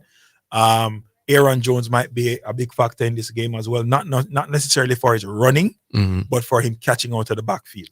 Excellent point. I agree. Yeah. So if he's able to provide that support, get some screen passes going, slow the defense down a little bit, then the Vikings' chances of winning the game will be up there. And like you said, the Vikings going on the road, comeback game, I would be surprised if that happened. Yeah, I think the Vikings redeemed themselves. I think Detroit embarrassing them was something that they actually really needed. It was a point that one of my friends he made the other night. We were talking about that game. He was like, Ramy, I really think that the Vikings probably needed this butt whooping to kind of humble them and to have them, go through some introspection, do some self-scouting and get themselves ready. Point. That's a good point. So I think they're going to come back. I mean, Sean McVay is going to have the Rams ready. Sean McVay is a top coach. I mean, that's not up for debate. Super Bowl winning coach. Mm. You know, Kevin O'Connell is still yet to prove that he's on that level, And but Matthew he's Stafford- ascending. And Matthew Stafford, And Matthew is Stafford solid, is a man. champ. He's a champ. you Yeah, know. but I think that Brian Flores' defense is the type of defense that will give Matthew Stafford headache because they're going to come after him. And Stafford is not the most mobile guy. Yeah, never been. Yeah. Right. All right, wonderful. That is your NFL playoff previews. You know, we have one of the better minds of talking NFL football here in the house. He's going to be on radio again this afternoon. Yeah, this evening. This evening, he's going to be over by Nationwide Right. at I think it's 6:30. 6:30 Yeah. p.m. If you want to hear a little bit more about the NFL, you can check it out Nationwide 6:30 p.m. And that's Remy and Co. will be discussing the playoffs and what's going to happen. And if you want to check out some other NFL thoughts and opinions, you can go over and check over Garvey's page, Yeah. a YouTube channel. Yeah. Remind me of the name of Balling with Black Star. Balling with Black Star. Go Yeah. check out Balling with Black Star on YouTube. I'm pretty sure Garvey will be putting out some stuff for the playoffs. Very good content. We are doing our part in terms of trying to get the NFL discussed a little bit more. It's a short season, shortest of the pro seasons in pro sports in America. Longest off season. But you know, Man, long off you know, season. we want people to get more used to the Right. game and have an appreciation. It's beautiful once you understand the game. Wonderful to watch. Now we're going to go over to one of the longer seasons in sports. We're going to talk some NBA. I know, Remy, you're not going to talk any NBA at all. You think the No, league I is think soft. this is where I this is my cue. But we have Pioneer on the line, and Pioneer is one of my NBA analysts, one of the people who you can count on to give you some good NBA thoughts and stuff. So, Remy, thank you so much, and we look forward to have you back in the house. Hopefully, when we get to the next round, well, not the next round, but the next round, because I'll be back not next week, but the following week. Well, you're talking conference championships. Conference Money champions. time. That's money high time. pressure. All Yes, right, yes, looking sir. forward to it. All right. Hopefully, your right. Washington Commanders will be around. No, I can't do that kind of anxiety. Still rebuilding one step at a time. Yeah, well, what would be great is if the Green Bay Packers play the Washington Commanders for the NFC Championship. How about that? No, I can't do that. I want to play somebody like the New York Giants or somebody like that. All right, I hear you. Giants not All even right, in man, the playoffs. take care. All right, Remy, thank you very much. Pioneer. Yes, Richard. Blessings, man. Blessings. All right, we're going to talk some. Very, some very interesting takes, some very informative takes on any given Sunday. Yeah, man, one of the I always better, look forward to one of the hearing better him on the minds. radio talking man. the NFL. Yeah, man, one of the better NFL minds in Jamaica. So I forget him in. And of course, you know, so when you come on to the NBA, it's you and a few, and we have you. So, Pioneer, the NBA is almost there, almost halfway through the season, not far away from the All-Star break. So we are seeing things unfold, and surprisingly, your Cleveland Cavaliers, Pioneer, can I say that? Your Cleveland Cavaliers. Yeah, my adopted. I can call it my adopted team, you know. your Cleveland Cavaliers continue to impress. They are now. I've given up a Golden State. I've sent Golden State to the orphanage, and I've adopted the Cleveland Cavaliers. Oh my God! And Steph Curry is still around. What are you talking about, man? How can you give up on Yeah, Steph? we're having some issues with the team. I'm not liking some of the moves and some of the decisions that are being made for the Golden State Warriors. So. Wow. Well, we're going to get to the Golden State Warriors, but before that, let's talk a little bit about the two teams that sit atop the Western Conference and the Eastern Conference. Yes, the aforementioned Cleveland Cavaliers, your Cavaliers, they are now 33-4. They've won 10 of their last 10 games. Recently defeated the OKC Thunder in a top of the conference's matchup. Was quite impressive. They were just too big for the Thunder. What's behind the Cavaliers' success so far, Pioneer? The first thing I would say, Preacher, the first thing that has worked for them is that the team has gelled. We know that the core that was there with people like Mobley and Jared Allen and Garland. When those players were drafted initially, there was a lot that was expected of them. Unfortunately, they stuttered for a couple of seasons. They brought in Donovan Mitchell. We saw signs of things that could have been from last season, but unfortunately, they stumbled to the Boston Celtics in the playoffs last season. Mitchell getting injured in the playoff, I think aided. Not that I'm thinking that they would have been better, as good as beating Boston, or they were good enough to beat Boston. But I think they would have put up a more formidable fight had Mitchell been in the team for the entirety of the playoff, that playoff series. However, what we are seeing this year is a gelling of the team. I think for the last two seasons, Jared Allen and Mobley kind of got into each other's way in the paint as two big men. I think they have sorted that out. The chemistry they are gelling to each, and the chemistry is just right this year. Also aided and abetted by the quality of their bench play. We're seeing quality minutes from people like Kyrie Lavert, Niang, Wade, and others. The bench, they have a solid. They have probably six solid players coming off the bench. Preacher, they have, and I think the size of Allen and Mobley is proving to be a bother for most teams. Yeah, in the NBA. Yeah, they are the modern day twin towers. Twin towers, man, definitely. I agree with you, 100%. Against OKC, Jared Allen was a monster. Like, they could not stop him on the offensive boards. The amount of fouls that he was able to draw. Definitely. Against those smaller players and get second possessions as a result of that. I mean, I think I was telling you in another space that I think it's early days yet to kind of crown the Cavaliers as a real contender. But I think it's very difficult, given where we are in the season, to not take them seriously. And if we go by the numbers history, I mean, only 22 times prior to now, right, have teams started so well, right? And this season is unique because we have two teams that have started after 35 games, winning 30 games, right? And 30 games, yes. 90% of the time, teams that have started this well have found themselves in the conference championship. I don't think that trend will be bucked this year, Preacher. I think we'll definitely be seeing these two teams in their respective conference finals. At the beginning of the season, before the season started, I had picked the Boston Celtics and the New York Knicks to be the teams that would make it to the conference finals. But now, having seen this Cleveland team, I still when I see them, Preacher, I still think there is even a little room for improvement. I think they can step up another notch. So there is. They are a pretty scary prospect, Preacher, for any team that will meet them in the playoffs. Trust me. No, and this is and I want to put a little footnote on that. If they manage to stay purely healthy, because we know that health in sports dictates most teams. So if this team stays healthy, they're going to be hard to beat.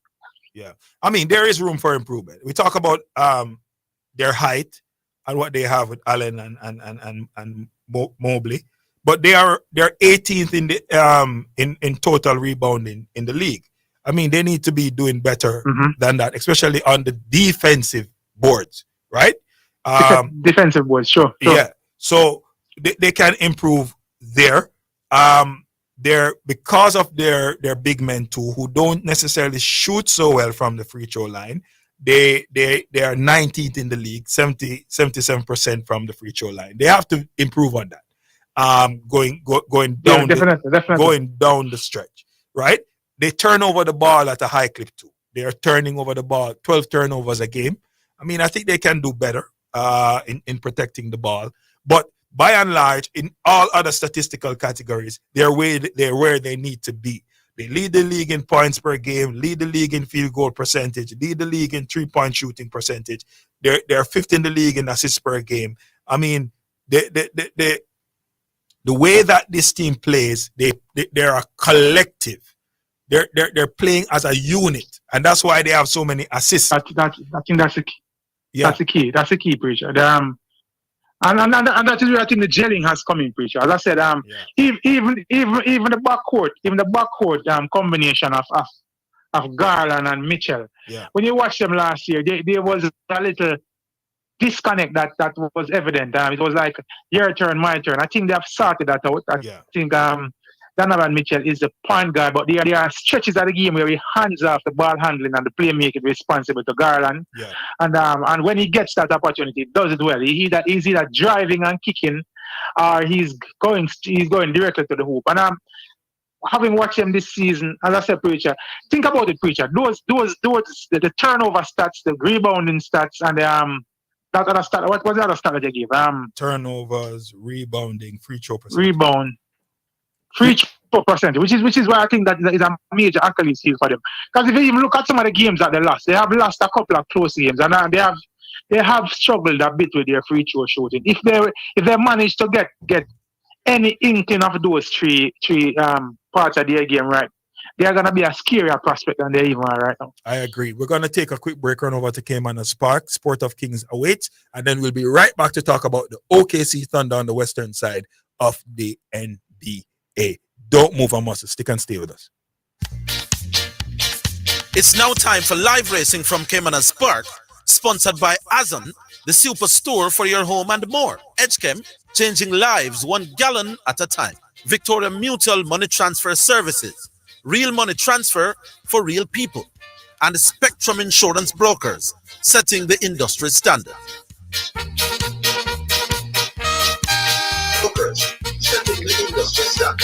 Welcome back to Cayman and Spark. We're here for the OTB Appreciation Trophy. Feel almost all in line. Even money number 1, Zulu Warrior 95, number 2, JSP 95, number 3, Queen of Soul 72, number 5, Miss Cherry 20-1 for number 4, Princess Akila. You have a lineup. Let's go on Brian Bickman for the call. Field in line.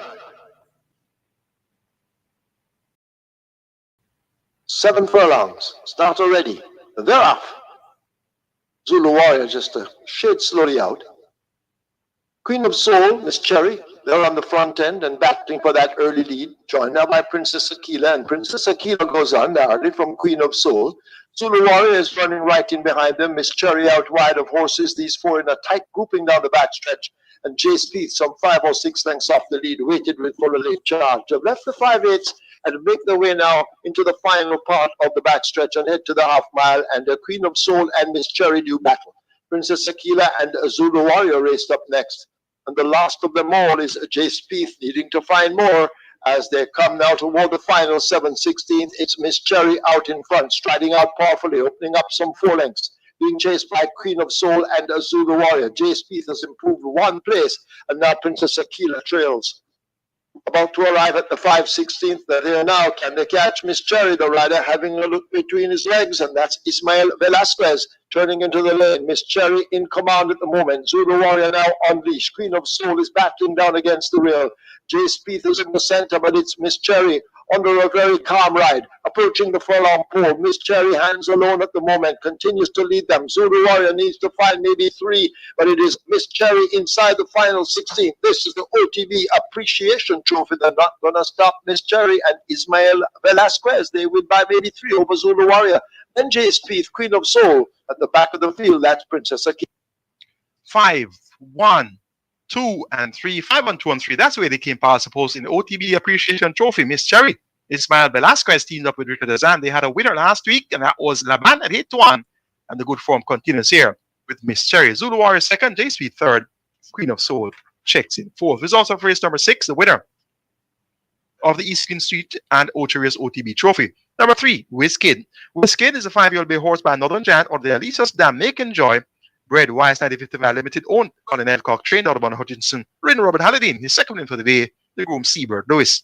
Wizkid returned $344 to win, $134 to place. Second was number 6, Strike Smart, $182. Third was number 2, Lion Charmer, $132. Fourth, number 1, Brown Scene Girl. Fifth was number 8, James. The exact return, $1,088. Quinella, $896. Trifecta, $1,562. Superfecta, $11,131. The high five, $31,799. Double, $1,106. The triple, $772. Reggae 6, $53,947. Quick 4, $4,372. Final time for 1400 meters, 129 flat. Splits 24 flat, 47.41, 14.1. The margins were 4 1/4 by a half. Final prices in race number 7, the winner, Mystery 7-2, runner-up Zulu Warrior 4-5. Then came J Sweet at 9-5, Queen of Soul 2-1. Coming up next will be race number 8, the JNC Gaming OTB Trophy, a field of 7, go 1,000 meters round. Until it's time for race 8, start of the late triple. It's back to studios of Omega Sports. Live racing from Caymanas Park was sponsored by Azon, the superstore for your home and more. Edgechem, changing lives 1 gallon at a time. Victoria Mutual Money Transfer Services, real money transfer for real people. And Spectrum Insurance Brokers, setting the industry standard.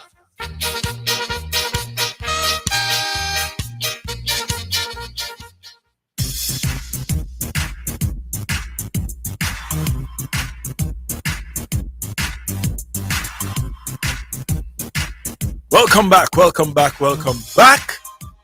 You are tuned into Omega Sports Radio, and this is the voice of the preacher. Yeah, you got it right. And I am with none other than the great Pioneer, one of the leading sports minds in Jamaica in terms of sports commentary. You can find him on various platforms from time to time. You hear him on the radio. You see him on YouTube on I Am Sure Sports. When track and field season gets in full gear and you're not listening to Pioneer, then you're left behind. Pioneer, we're talking basketball today. You gave us a breakdown on the Cleveland Cavaliers and what's going right for them. Let's take a look now at the OKC Thunder behind the great play of Shai Gilgeous-Alexander. What's your take on OKC and their championship potential? Great young team, preacher. After last season, a lot of persons probably looked at them as probably thought their season last year was a fluke.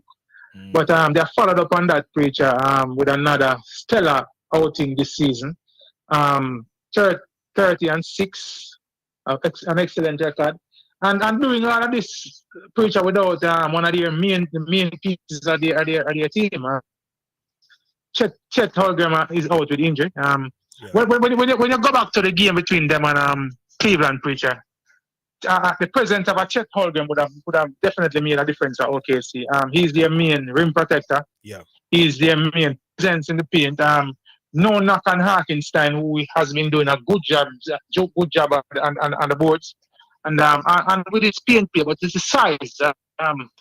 Hartenstein lacks the size that a Chet Holmgren would give you in the paint. But even without Chet, preacher, they have managed to be doing very well at this point of the season. One hopes that we'll have to get Chet back sometime later in the regular season, and he will work himself into the team for the playoffs. But, excellent from this young team. I can't think they're showing preacher that he had a real deal, and Shai Gilgeous-Alexander again is having another MVP season. I thought for me right now he's the front runner for MVP in my books. He's 31.5 points, 5.5 rebounds, and 5.9 assists, averaging 2 steals per game with great ball handling, only 2.5 turnovers as the main ball handler, the mainstay of his team. Excellent season so far by Shai Gilgeous-Alexander. Yeah, I mean he's been. I mean I've been watching him, and he reminds me kind of like of an old school kind of point guard, even though he's getting all these points because of how he navigates the offense. I mean, he's not looking to score first, right? He scores a lot of his points definitely after things kind of break down, and he's a two-way player. Defensively, the kid is solid. Great on both ends of the floor, preacher. Yeah, he's not running away from being involved in the defense. I mean, I am impressed with the young man. The MVP conversation, that's one that we can have in terms of where he will sit, because the Joker is having a phenomenal season. Okay, let's make another phenomenal season by the Joker. I would give Shai the nod just on the fact that his team sits at top of the Western Conference. True, and it usually is the mainstay of that. Go ahead, preacher. Go ahead. No, go ahead, Pioneer.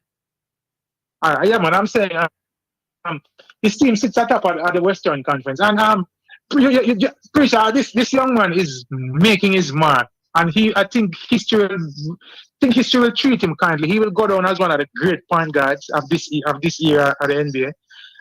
Still young, still have a ahead of him. Still have even certain aspects of his game that you figure that can get better also. But to your point of him remind you of that old school guy.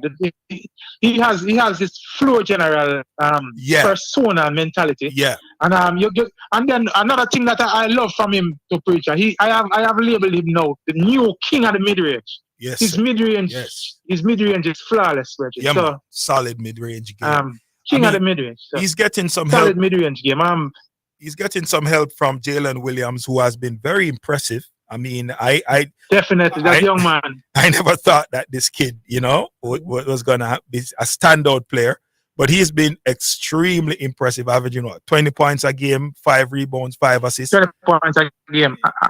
I think he's having an all-star season, Preacher. I'm looking to see him getting some votes as for the all-star game. I'm definitely impressed by this young man. Has made a big leap this year. Yeah, man. And the rest of the cast, the rest of the OKC cast, people like Lou Dart, yeah, man. Young Wiggins, just a solid core of young players, Preacher, who play the game the right way and give up their best and their all on both ends of the floor. And I think that is what I think, and supporting their skipper up front, Shea. I think this is what is contributing to the success of this team. I'm very excited to see what they will do in a loaded Western Conference. Yeah. They just missed out last year. Getting closed out by Dallas. Yep. A couple of Shea himself making a couple of mistakes in that decisive game. Yeah. I'm sure they were looking to make amends this season. And again, Preacher, if Chet comes, this team is going to be a very dangerous team come the playoff. I agree. I mean, so we've discussed the top 2 teams, but there's so much happening across both conferences. I mean, you take a look at the Western Conference and the usual names that people tend to band about. The Suns.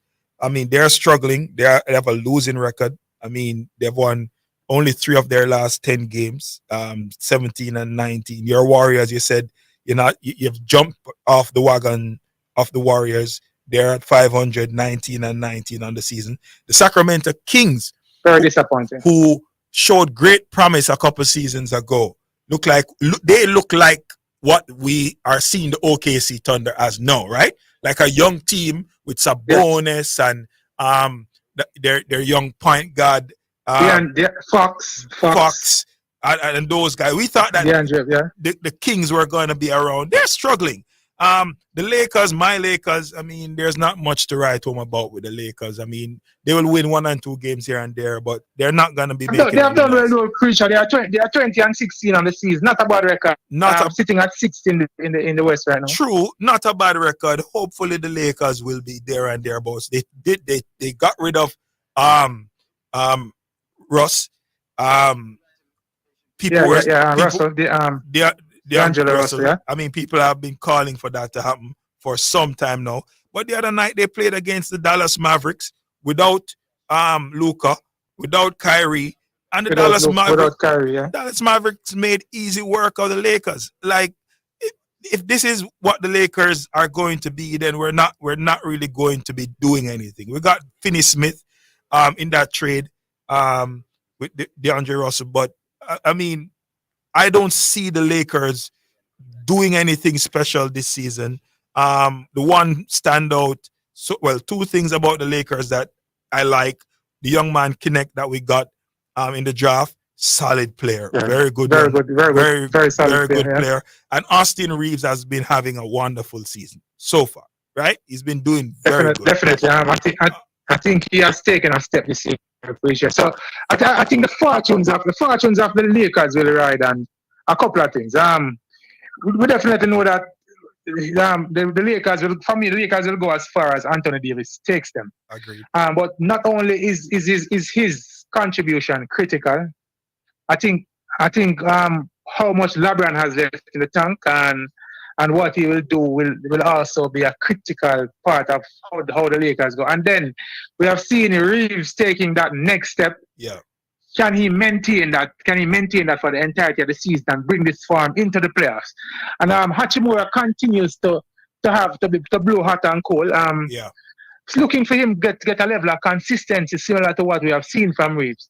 Kinech and the rest of the cast have to play their role also. But Lakers, I think the Lakers now will be contended preacher. We're sitting in mid-table, getting one of those automatic playoff spots with a fifth or sixth. Yeah. And then seeing where they can take it from there in the playoff against anybody that they come up against. You know, with a LeBron and an AD and an Austin Reeves playing at this high level, I think they might fancy their chance to get anybody that they might meet in the playoff when it comes around that time.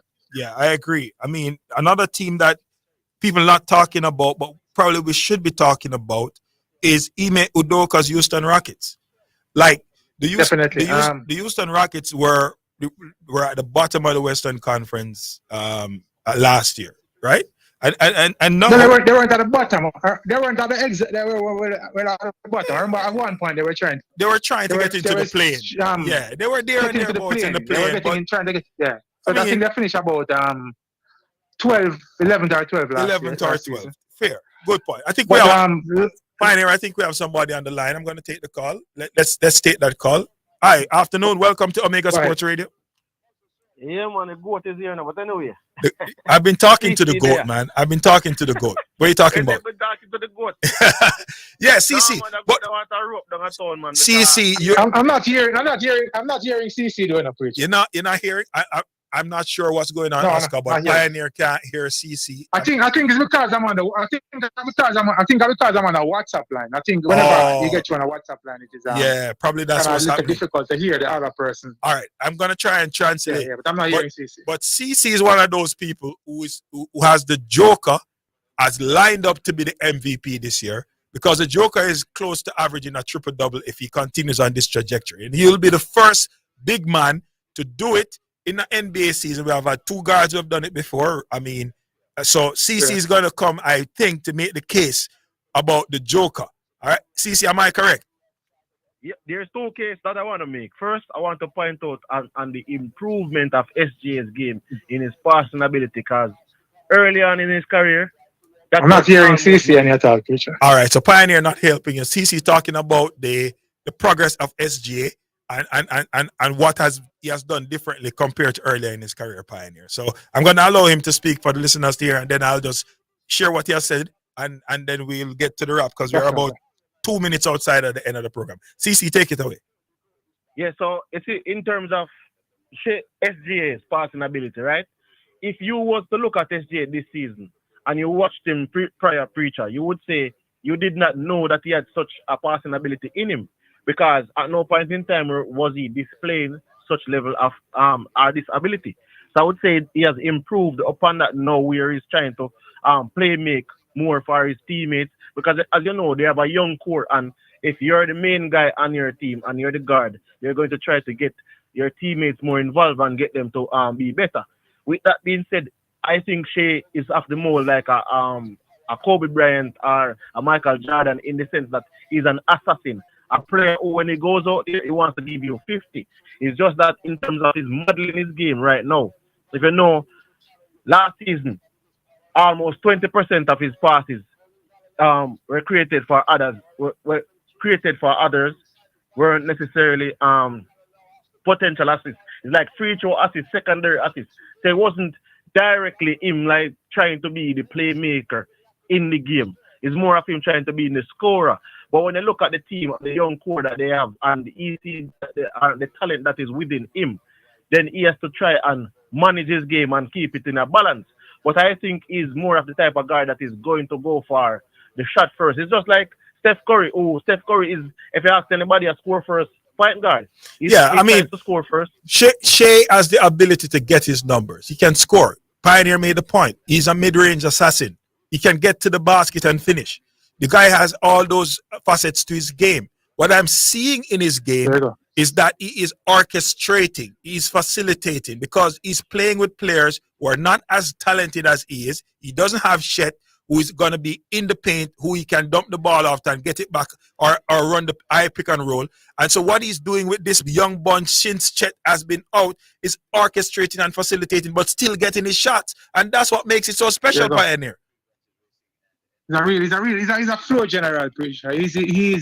This young man he has revolutionized it. There are times you see him on the court and he just seems utterly unstoppable because he scores on every level. He's not bad from the 3-point line, and as we just alluded to, preacher, from the mid range is as deadly as they come, and he also he shows that he can get to the rim at will. So it's very hard to defend. He has a crafty change of pace, which is very deceptive when he's driving the ball to the rim. So, as I said, preacher, I only see this young man getting better. He's gonna be a handful for any team that they face in the playoff. And then for me, he's gonna get better as the years go by. That's how I see Shea Gilchrist Alexander. Listen, I agree 100%. Time has gone from us. But I'll say this because we have people listening and commenting. Shea may not be a pass first player, but he is equally good. Not. He is equally good at orchestrating the offense as he is as getting his own shot. And because he is because he's that good, it looks very easy for him to navigate and manage. Effortless. That's the word. And it is so deceptive it is so manipulative and deceptive for the opponents because it's almost like they don't know what he's gonna do when he has it because he's such an efficient scorer. They're always looking to stop him, and it oftentimes open up the passing lanes for him. And he has been doing a good job setting up his teammates. Wonderful. CC, any last words from you before we take it up? All right. The last words I want to say is that if you look at his pick and roll plays, preacher, you know a lot of the passes that he does is goes to open persons. True. So it's not as so that's what I'm saying to you that he's developing into that type of guard because it's not like when you look at the cerebral guards, the likes of Chris Paul, the likes of even Isaiah, that certain guards they are cerebral in their passing, even like even a LeBron James. Sometimes you see a pass that you're saying, "Wow, how did he find that pass?" Without that pass, like the player is the court vision. Yes, the court vision. So I think his scoring ability out supersedes his court vision, but because of the bunch that he has to be playing with, he has to dial down and try to tap into his court vision, and he's passing 10% more or 10 times more this time around in terms of 10% more this season out of the pick and roll than he would have done last season and even seasons prior. Because as we said, the young core that he has, and he's the man in the team. Yeah, well, I can accept that. Wonderful analysis. Pioneer, always good to have you. CC, good for you to chime in. We'll be back, not this Saturday coming, but the next one. But please give Yashima some love when he comes into the studio next week. Ladies and gentlemen, thank you for sticking and staying. This was Omega Sports Radio, and I am the preacher, one and only. All right? Peace and love. Keep safe on the road. And remember, in everything, give thanks. This is the will of God concerning you. Blessings. Good to go.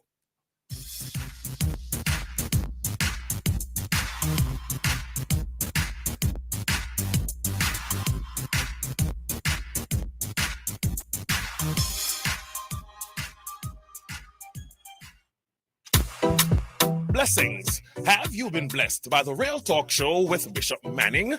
Well, you can listen to the Real Talk Show Mondays to Fridays, 7 a.m. to 11 a.m. on the Omega Radio app. Just go to your app store and look for Omega Radio.